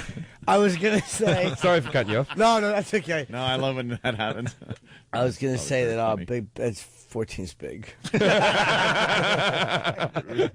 But not American, because I know this thing about America now. You've made your sizes smaller. So you made your sizes bigger so that people don't feel fat because you're the fattest Right. nation of people in the world. Yeah. Which you know Very that. You proud know. of that. Yes. You're a bunch of you're Very eating donuts for breakfast, you fat pricks. We also do have the best food, though. Let's be Yeah, honest. you know you do. You do. And probably the most gyms. There's a lot of gymnasiums in I was going to say Jim Norton. No! Jim Jeffrey. Have you? That's the worst joke I've ever done with a girl. Have you ever done it? I've did it once. In What was fact, the joke? after I had sex with a girl, I went, "Did you enjoy your gym workout?" And I felt horrible as soon as it came out of my mouth. Like I felt dirty, like I needed to wash. Like I'm a professional comic. No, but I did one time on stage. I said something about Jim, and I forget. Like my last name is Nastix. It was some. No! It was something. You can't be on the show anymore. That you know what? I almost would be completely if you just said get out of the studio and don't come back for a joke you did in '91. Nasium. Yes, Nastix. Oof. Well, we're waiting for Seth Rogen. We should start our You need when you eat obese primates. Connecticut. I like the way that Jim really got upset that I mentioned that you guys were fat. You I wasn't upset. Oh, I thought you were saying, care. there are a lot of gyms. No. Every geez, every yeah. culture, every different country has their own stereotype. Where we have the fat one. England has the bad choppers And you the know? drunks. and drunks. Drunks. Yeah, Ireland. Australia had casual racism. That's how. Casual racism. It's casual. It is casual. Oh, is it? Oh, yeah. When's Australia. the next Qantas flight out of here? I might want to jump on that. Give us an example of casual what's racism. casual Remember racism? last time when I said the nog word last time? Yeah. That went down badly, didn't it? They just we had kinda- to be cut out for saying that. They just kind of throw that around. a No, little bit. no, Australia doesn't use that word. The thing about Australia is that they're racist, and we just don't have any black people. We're racist against people we can't even see. You know what I mean? Like, I understand when you're racist when people are around you bothering you, right? But if you're just walking around going, I hate those people, where are they? Who are you looking at? Like the Aborigines are 1% of the population. Yeah. I didn't meet one till I was in my mid-20s. Really? Oh, not really. Not. Your you know. country hates ghosts. That we hate. We got a lot of guilt. Yeah. We got a lot of guilt going around with us, and we hate refugees and anyone who comes in on a boat because we can't stop people coming in on boats because it's an island. It's the biggest island in the world, so you can't do the coast type of thing. Yeah. But they get really upset with things like that. My dad does. My dad, it's worse in England. Every time I'm in a cab in England, I get told off about the bloody immigrants coming here. And people forget that I'm an immigrant. I just sit there just with my immigrant face going, I'm the good type of immigrant, aren't I? You can understand what I'm saying. Yeah, you're the one they like. Because, you speak the same language. Yeah, I look you have the that same. quirky little accent. Yeah. I'm not a bad immigrant. I'm a good immigrant. Over here, the same thing. I think there's people in this country who prefer me being president than Obama. Right, like if you're going to be honest. Really, you don't like Obama? No. Everyone overseas. Hate him. We're all pro Obama. Of course, everyone loves him. He's a rock star. Are you a McCain guy? I don't like him either, but I don't like Obama more because I could keep more of my stuff. This is going to lead to an hour discussion. We got Seth Rogen on the phone. We can get back to that. We're going to get back to that. We have a couple more hours of radio to do today. Seth. Sorry. All right, let's just talk politics, guys. That's all I'm interested in. That's all. Screw the movie, right? Exactly. Let's get to the nitty-gritty of life. Zach and Miri make a porno. I got to tell you, we had Kevin Smith in. He's a good friend of the show. He did about three and a half hours with us last week, I guess. That's awesome. And he told a story how you, my friend, turned him onto pot, and now he's addicted. I did. I honestly, I didn't realize that it happened until I saw him recently, and I was just like, what happened to you, dude? It was really, it was actually, difficult to convince him to smoke weed 6 months ago, and now he's bought his own. It's crazy. Yeah, once you start buying your own, it's over. He was a goody two-shoes. After, one shoot with you, he's Gator from Jungle Fever. I'm contagious, guys. I'm contagious. He gave him a hit in Pittsburgh, I guess, and it's led to, weight gain and him hanging out in his house, not leaving. One place that will drive you to smoking weed all the time is Pittsburgh, I'll tell you that. Well, I think you're in his last movie because he has no ambition to do anything but lay in bed and smoke pot now.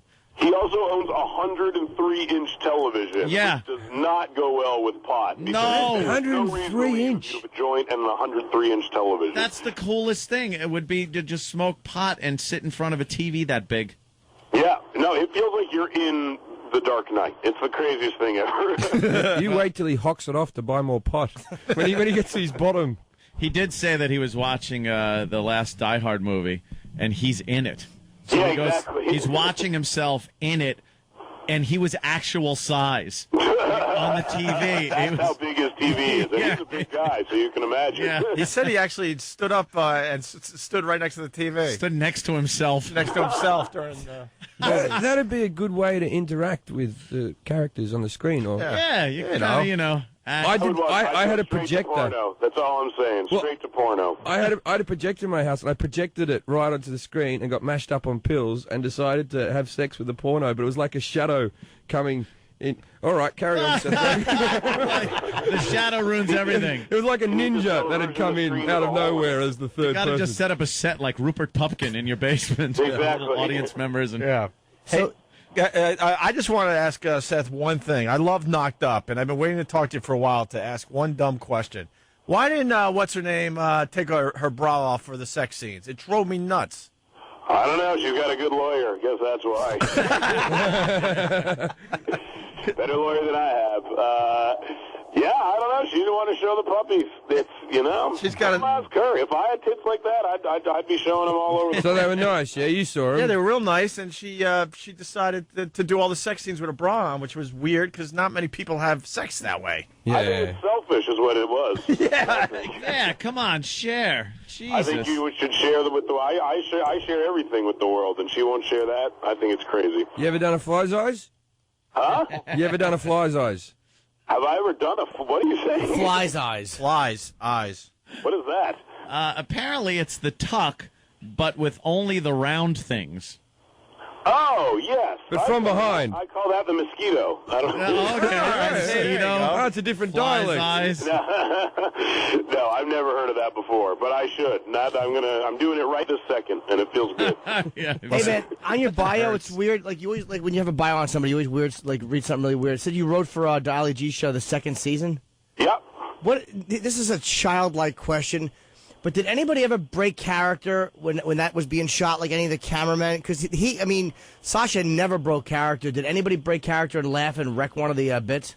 No, actually, the cameramen were really good. They generally did not themselves know exactly exactly what was happening. They were usually just like freelance cameramen that we would hire wherever we were. So they didn't even know it was a joke often in order to break character. So everyone was unbelievably was straight-faced about it all, and I there was one moment where he literally almost got beat up by a bunch of guys, and he still kept himself in character. Wait, so actually, is that how they? Because I always wondered, like, no matter how good you are at deadpanning, some of that stuff was so funny. How do you not laugh? And it was because they were using freelance guys who just didn't know. That's brilliant. Yeah. Thought of it all, those guys. And well, the movie, man, I mean, it's getting a lot of controversy around it. You got to be. It is kind of cool that it is, because people are talking about it, and they're talking about the ads being pulled and the movie title being changed. Yeah, people are getting it out there. I mean, I think it's all insane. It's crazy. It infuriates me to no end that porno is such a big deal to people when horror movies are coming out all the time, and it doesn't bother anybody at all. But it's I guess it gets the name of the movie out there. But if it was up to me, none of the controversy would have happened. Yeah, Zach and Miri make a porno. I saw it, Seth. Great job, man. Unbelievable. Have you ever had a bomb? Not yet, thank God. Yeah, because knock on wood, not really, no. Well, because you went from 4-year-old virgin to Knocked Up to Superbad, Pineapple Express. Now you got Zach and Miri make a porno. You're on a roll. I've had a good run. Good way to jinx the guy, oh. No, I don't mean it like that, but everything. Soul Plane 2 is next. Yeah, Soul Plane 2. No, it's just amazing. I mean, you're unbelievable on the screen. It's just it's great.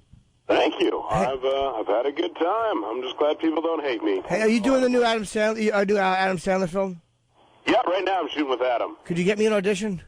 Sure, why not? Is there anything worse than that? I was like, hey, how'd you get that? You want to hook me up? Yeah. Hey, you got his number? Jimmy's always trying to get in on the next movie. Of course I am. I've done so few. We met very briefly on the set. I was talking to Kevin in the trailer, and you came over and said hello. Jimmy's in the movie, yeah. Really? Yeah. That's awesome. Oh, Jesus. Oh, no. Let me translate. Yeah. I have no idea Of course who he you doesn't. are. It sounds like your career's going good, too. I met you on the set. I mean, really? Oh, you, that's right. Oh, God. Jimmy knows how the listeners feel sometimes when they come and go, remember when, we met at that gig that you did? And Jimmy goes, no. Yeah, no, I have no idea. People come up and I've met them and I don't remember. But no, I know he wouldn't remember because it was a very brief. No, let me. He's downplaying his role, Seth. He was the star of the montage scene, my friend. The star of the montage scene. Everyone's talking about it. I mean, I don't want to. People. Oh, I know exactly. No, of course I remember, Jim. I know exactly what you mean. You're backtracking so badly. He just did that. Oh, you're the. That Jim Norton. I didn't know. I honestly didn't realize that was Jim Norton. I do that to people when they come up and they go, do you remember the time I met? And for some reason, I don't know why I feel compelled to lie. Yes. Every time, and I go, no, I remember, and then they go, okay, where? It's like, don't quiz me, ass, or I'm going to say, look, no one. I don't remember you, Mr. Nobody. Or when you don't remember somebody, you try to get them to give you information. Like, you remember when we met? You're like, yeah, it was at that, and hopefully they'll fill in the blank. Remember we were breathing? I always just go, yeah, how you doing? Just always, how you doing? And how you doing? But then when they start going, oh, well, my sister's sick, and then you start going, maybe I know you really well. Yes. Oh no, I might not even know you after a gig. You might be my cousin. Me and Jim Norton are cousins. Yes, we are. Yeah. Yeah, we just chatted very briefly. We know how it is. A couple actors on the set. Everybody's got their parts to play. You don't want to get involved. That ain't working this time, Jimmy. No, not Why? this time. Look, you wound up getting Edward Norton. I'm a fan of you. I watched your stand-up special literally like a week and a half ago. Son of a... Oh, thanks, man. Oh, you don't know what you just Damn did, it, Seth. I hate that. Why? We now I don't officially know. hate Seth Rogen. Why? Because he played right into your game. A couple of guys that did a couple of birds of a feather. We both do hits. That's what we do.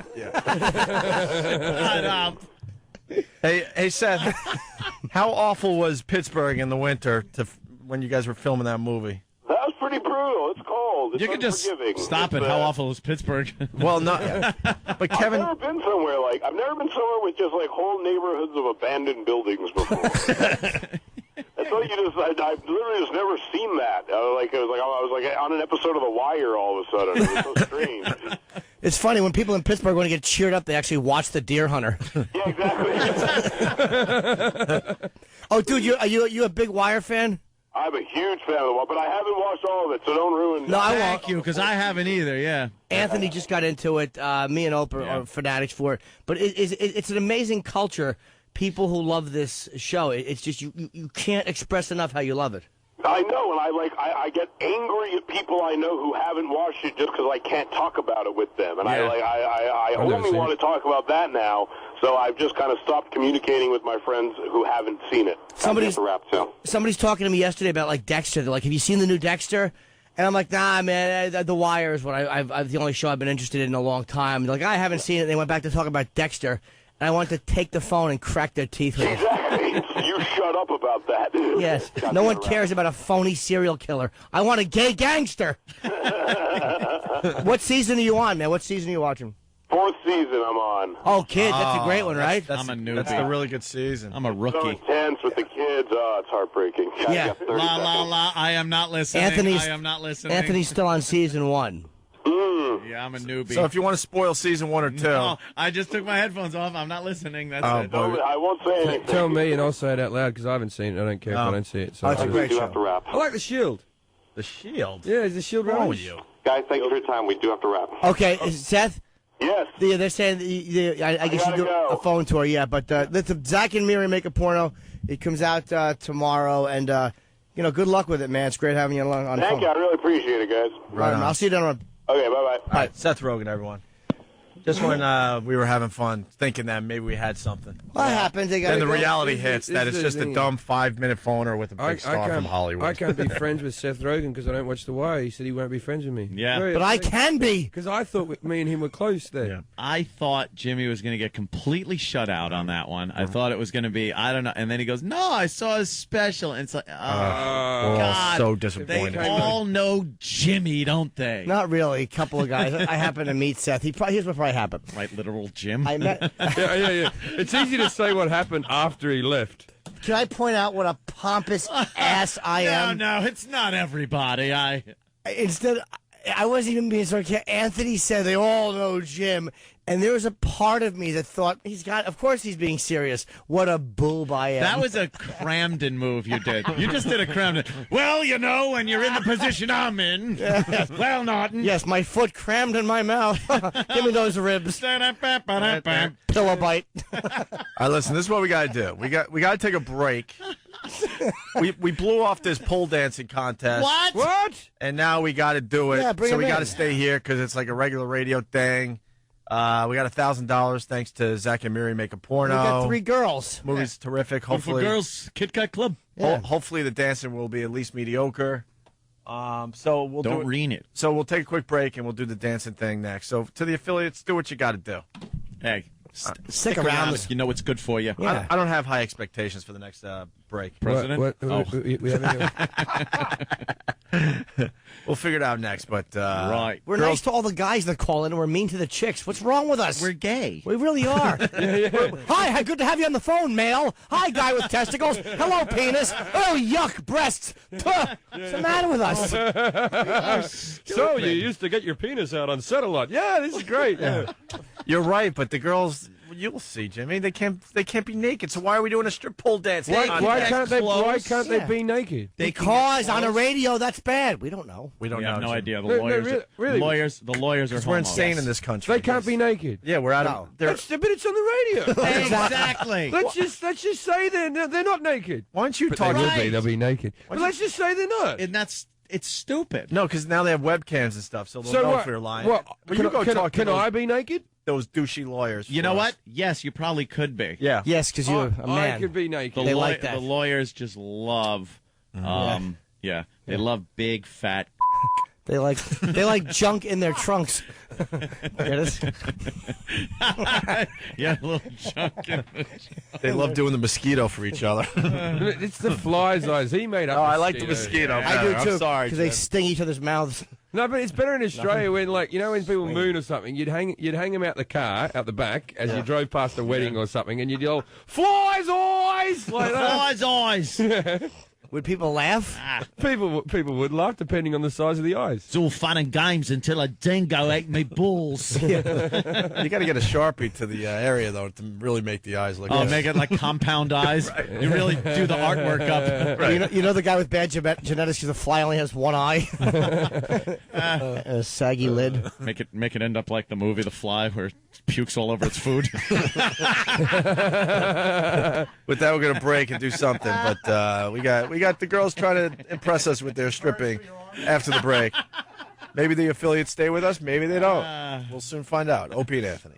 Here's some shit for you fuckers. You're listening. Here you go. Enjoy this, fuckers. With Opie and Anthony. Listen to this shit. I give him a 1. Hanging out with Jim Jeffries. Going to be at Caroline's here in New York City tonight, Saturday, and Sunday. Not Friday because it's Halloween. He's going to be at our Halloween party, maybe. Come to the party. So Hard Rock Cafe. We're doing a big party. I'll be the guy without the costume. Right on. 7 to 10. Sal. Maybe Sal. I want a girl that looks like Norton. Oh, Sal's coming to the party. Sal's coming to the party in costume.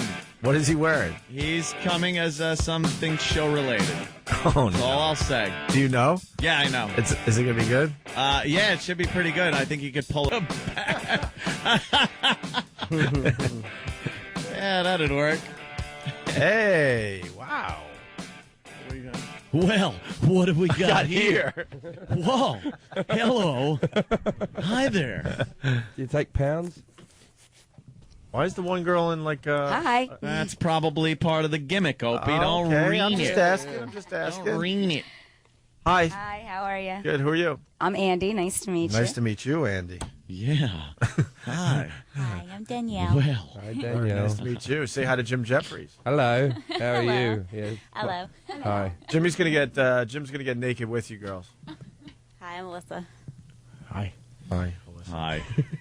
Wow. Are you nervous? I'm giving you all a 2 for I was in the conversation. other studio when Patty was on the pole, so my boyfriend was like, "Oh, you can do what Patty did." Oh, really? Boyfriend, you're getting a 3. Oh. No, you should have slipped that in after I've scored. Oh. What? Then you have a boyfriend. Because Jim's in New York. He doesn't come around here often. I'm He's a looking for traveling some- guy. Yeah. Yeah. He gets action wherever he goes. Not really. Action. No. What grade are you in? Get some action. Get some action last night. So where were you when you saw Patty dance on the pole and your boyfriend? The That other kind of studio. We were both there. inspired. No, it didn't inspire me. He was just like, "Hey, it's $1,000, and I just need $6,000." So So he pimped you out. What do you need $6,000 for? school, School? What are you going to school for? biomedical engineering. What is it? Biomechanical engineering? No, biomedical. Biomedical. That's biomechanical. That's why she's wearing the I'm like, medical what's she- outfit. she's gonna work for Cyberdyne. Probably shouldn't have said that though. Why?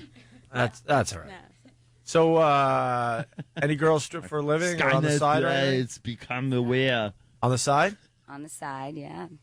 For Centerfold Strips. Oh, yeah? Centerfoldstrips.com and Dance for Stilettos. I also teach now. So, What do you teach? Pole dancing? I teach pole dancing. I also teach professional dancing and fitness classes for Club H Fitness all over the city and New Jersey. So. And trigonometry. Yes. You wouldn't think it, would you? Nice. And Andy, do you do a little stripping on the side, or? No, that's Danielle. That's Danielle. Oh, Danielle. I'm sorry. Oh, you're Andy. I'm sorry. I got you. I just won a contest, actually, for pole dancing a couple weeks ago in New Jersey. But right now I'm focusing on boxing. Boxing? Oh, no. What are you? You're So boxing? that's what we're going to do after the contest. No. Who's your favorite boxer? Buddy Hinton? Layla Ali. No. Lucia Riker and Mike Tyson, definitely. Wow. Really? A little Mike controversial. That sounds Boy, like the defendant and the accused. Yeah. He would love to rape you. Allegedly. Allegedly. Allegedly. Yeah. You can say anything as long as you say allegedly. So what do we do now? So do you only date boxers? No. I date everyone. Aren't no, you I don't afraid- date really? anyone right now. Are you afraid of getting your face punched in? Like, you know. That is a concern. Yeah, I would gather as a boxer, you wouldn't want to get your face punched in. I train with Jersey Elite Conditioning or Strength and Conditioning. Really? We wear headgear. My trainer has socked me in the face a couple times, and I still feel it. It was a couple weeks ago. Really? What, in your nose? Have you Yeah. ever broken your nose? No, or it anything hasn't like bled that? yet either. It's Yeah? like awesome. The that it cauliflower boobs? Cauliflower. That happened. I don't know what kind of medical problems female boxers had.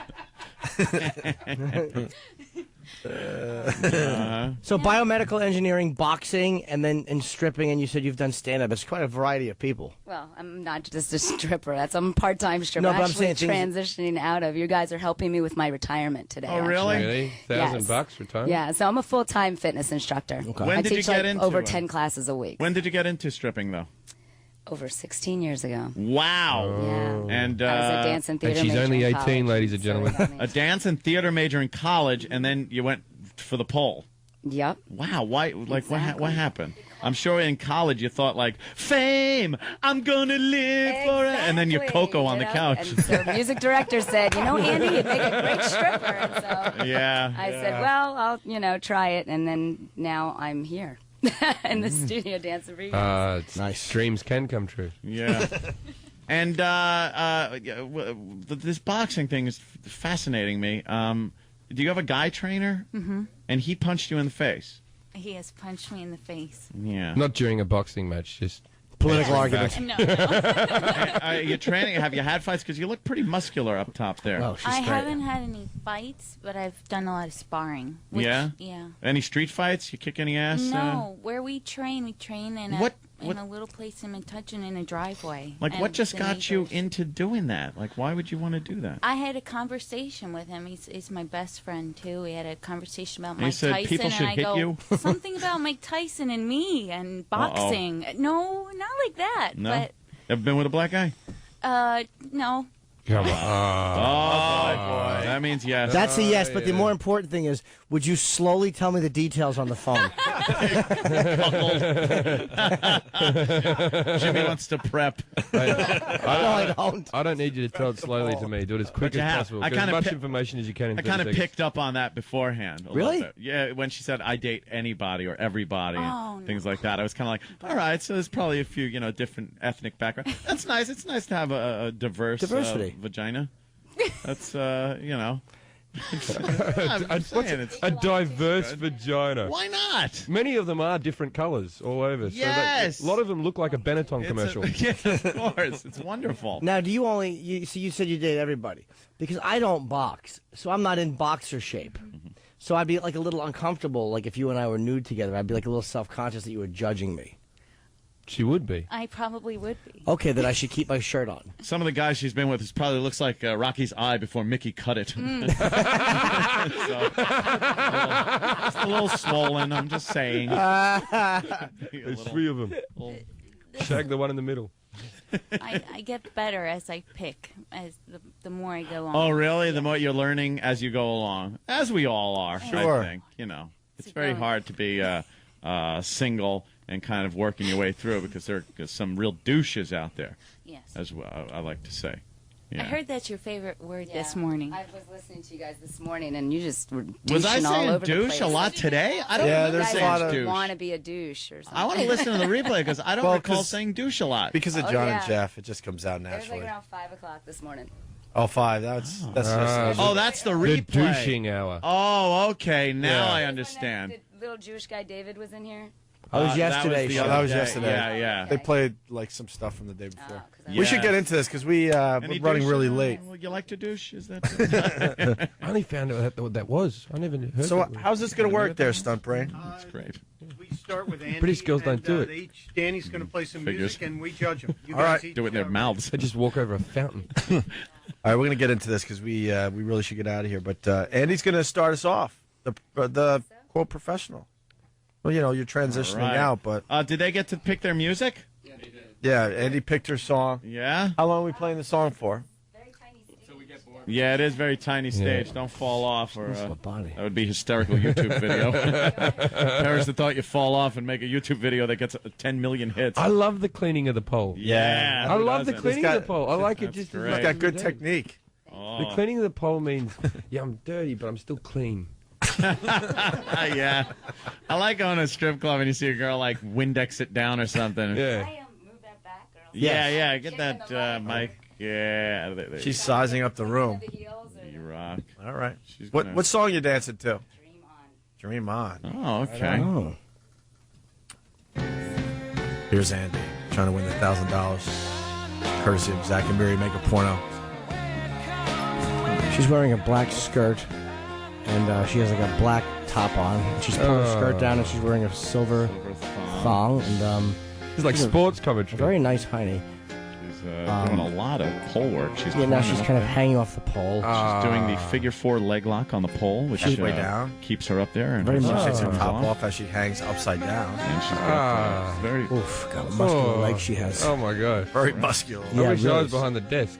Really sexy. She's on her hands now with her legs wrapped around the pole, and she's now doing a handstand with Her legs wide open. Spread eagle with the pole right in the legs. Is there a way for me to swan dive in there without getting fired? She's sexy. I think it'd be worth it. Fantastic. Another big split as she climbs to the top of the pole and slowly down slides down backwards. upside down, just holding on with her legs. Just holding on with her legs. Yeah, very muscular girl. Oh my goodness. And she's kind of like sliding down. Yeah, very snake-like. Yeah. And okay. She's taking off her top. I have no problem with this. No.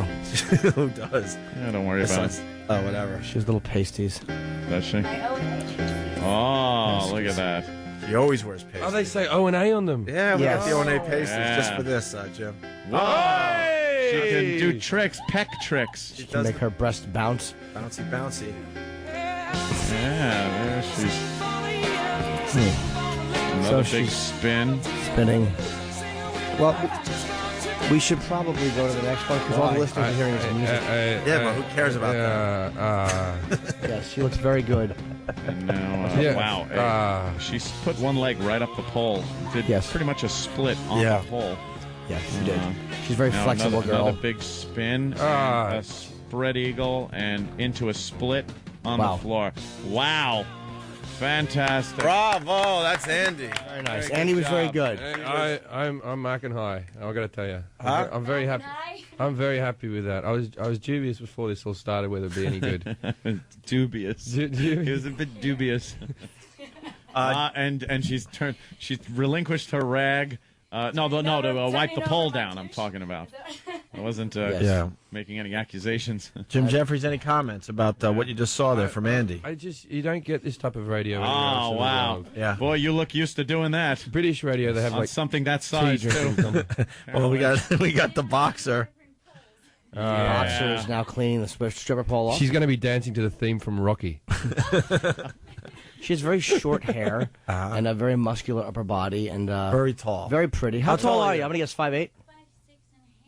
Okay. All right. But she's wearing very high heels. And she's standing on the stage. You look like you're about 6'5". Yeah. we don't take anything into account except for where your head winds up.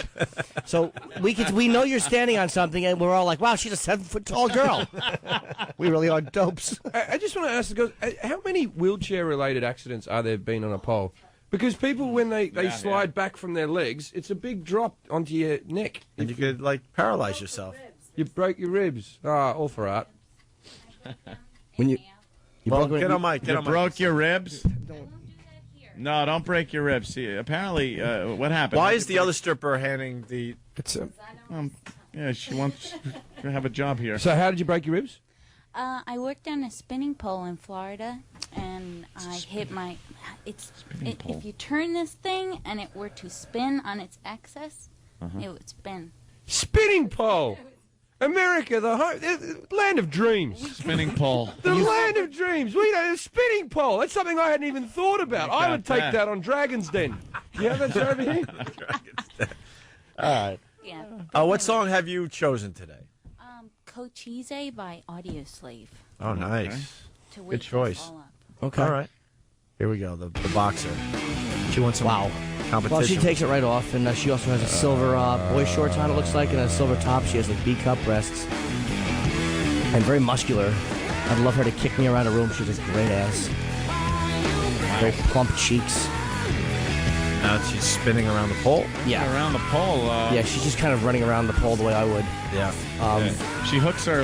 Wow, the bend over. And a spank. I'm getting it out. She spanked her Heine because apparently she's been bad. I don't know what she's done. Perhaps embezzled funds. Wow. Oh, she just hit the ceiling with her foot. Yeah.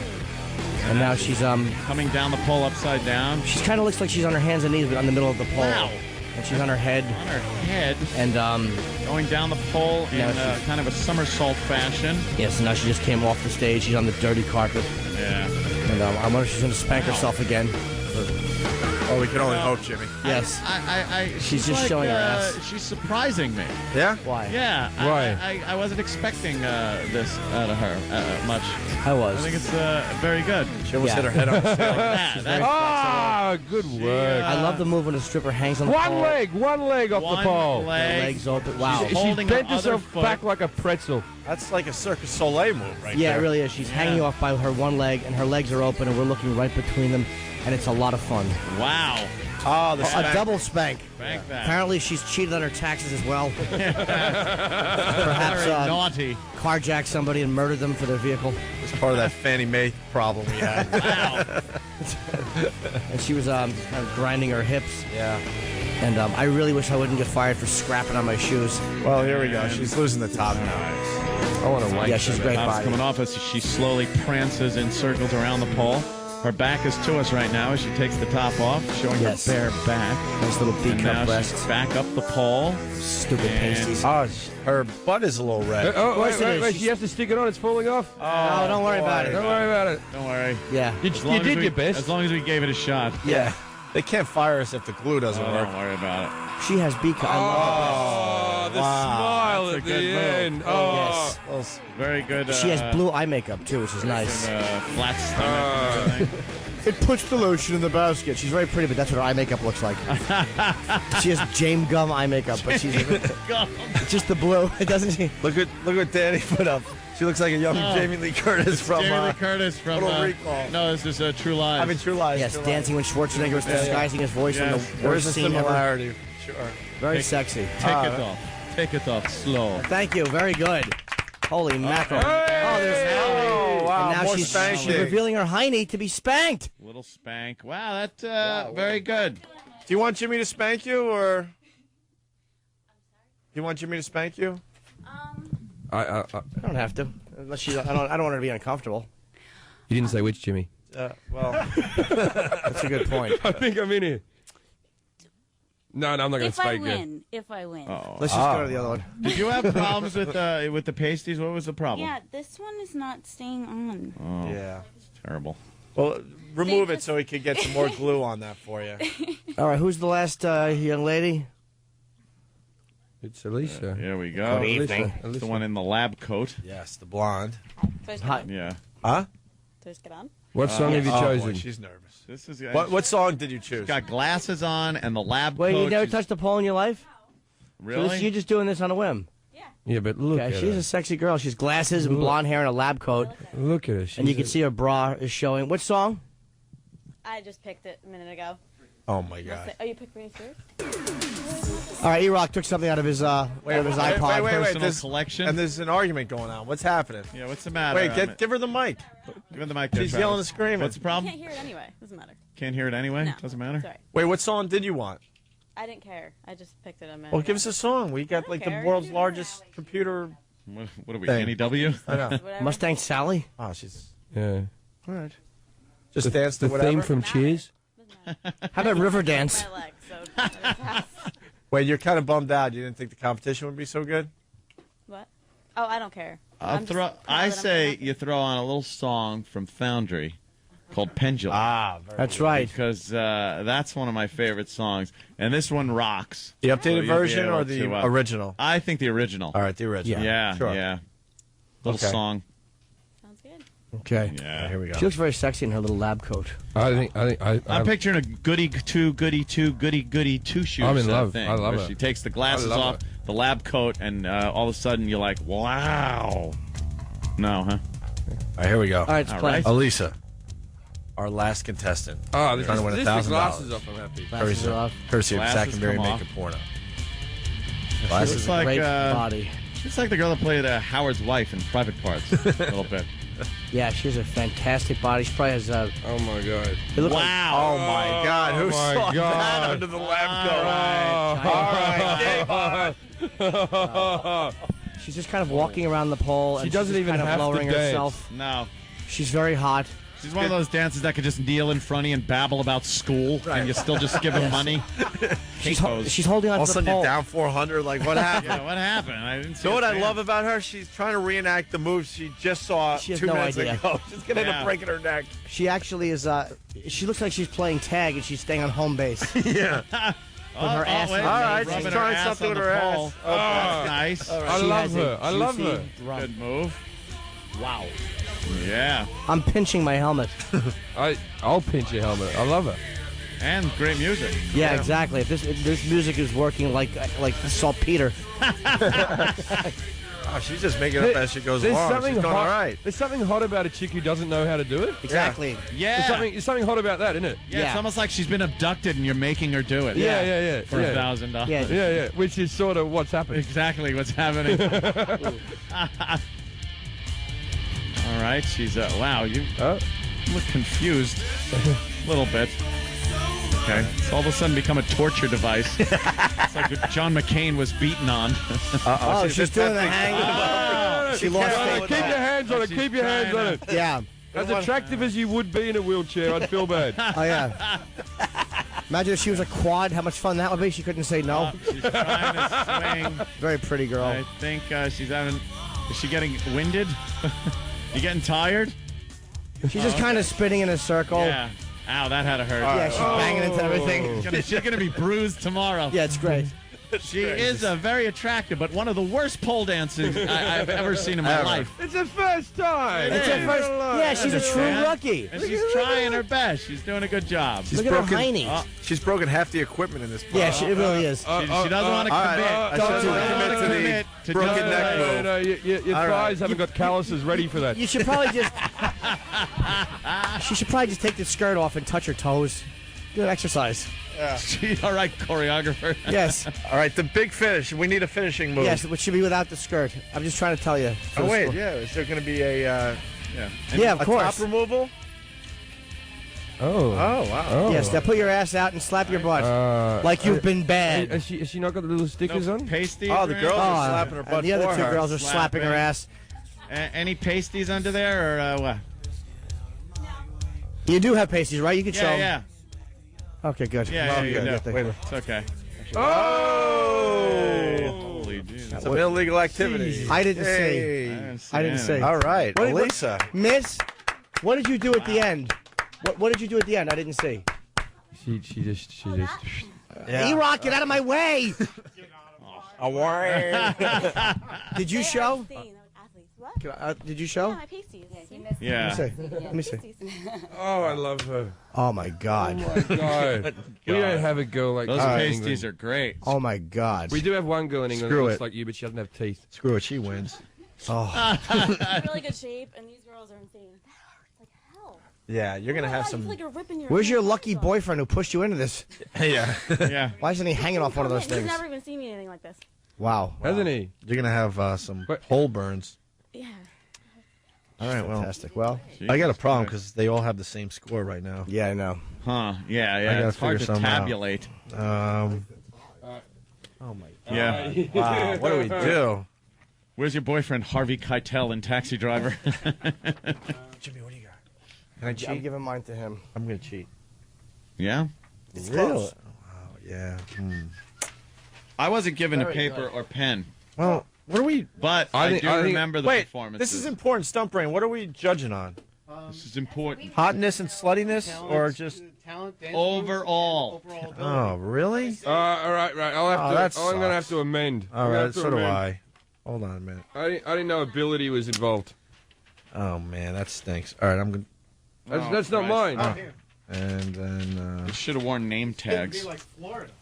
This is like every girl All I right. meet. I don't remember their name. That's mine. No, I stand by. I stand by. I stand by. Right. Oh, man. I don't know which one's which.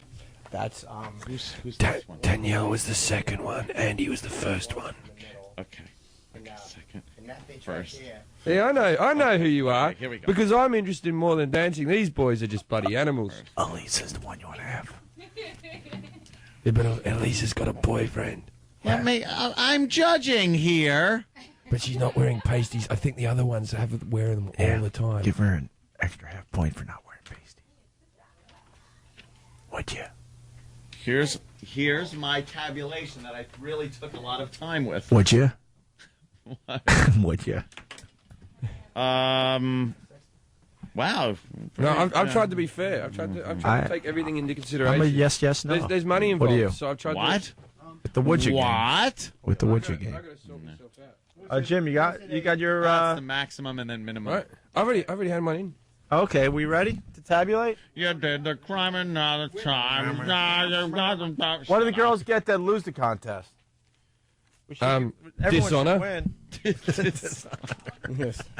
Thrown out. In Japan, they'd be made to kill themselves. Yeah. That can't be. Ant's score broke the. What did he do? broke Did the you log give jam. someone 100?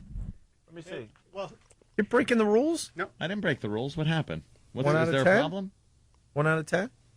What he said, What he happened? said it was minimum to maximum, right? Yeah. Okay. Because it doesn't matter. It doesn't There's matter. no second place. As long as he's put them in an order, it doesn't matter. There's no second place. He gave it to her. Just right. I A-bombed it. Okay. All right. Why wouldn't I? Wait, so did she win or did she win? Okay. Well, Who came in third? these two tied. Those two Oh, it tied? was very close. Two of them tied. I disagree with the results. Why? You told me. That's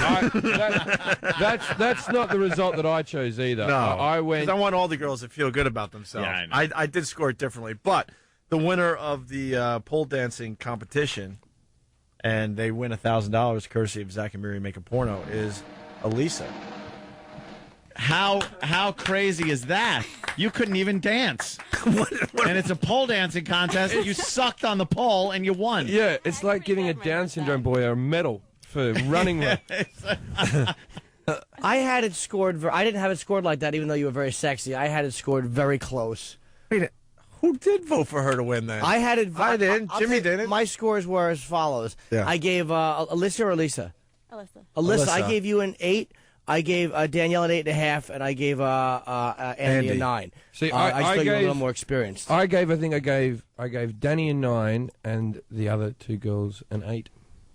Would you give I gave E-Rock an 8. Would you give For Alyssa? getting in the way of everything. 35 points?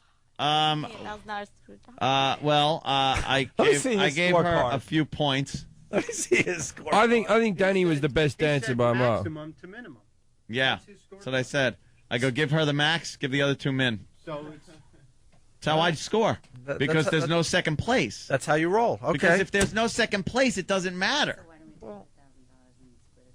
Yeah. Oh, Jesus. Girls are crazy. Oh. All right, well. She's not agreeing with that. How about we take the money and pay you to dance for an hour? Alyssa, congratulations, and thank you to the other ladies for doing this today. We got to get out of here quick. Yeah, I got to do a quick phoner. I got my book signing start Monday at Borders here in New York at Penn Station, and it's going to be a lot of fun. Huh? Yes. Yeah, promote your business. You should get something out of that. And anybody out there would love to learn how to pole dance or empowering movement for the feminine spirit and learn how to give your man a lap dance for Christmas this year. Nice That is little Santa empowering. baby dance.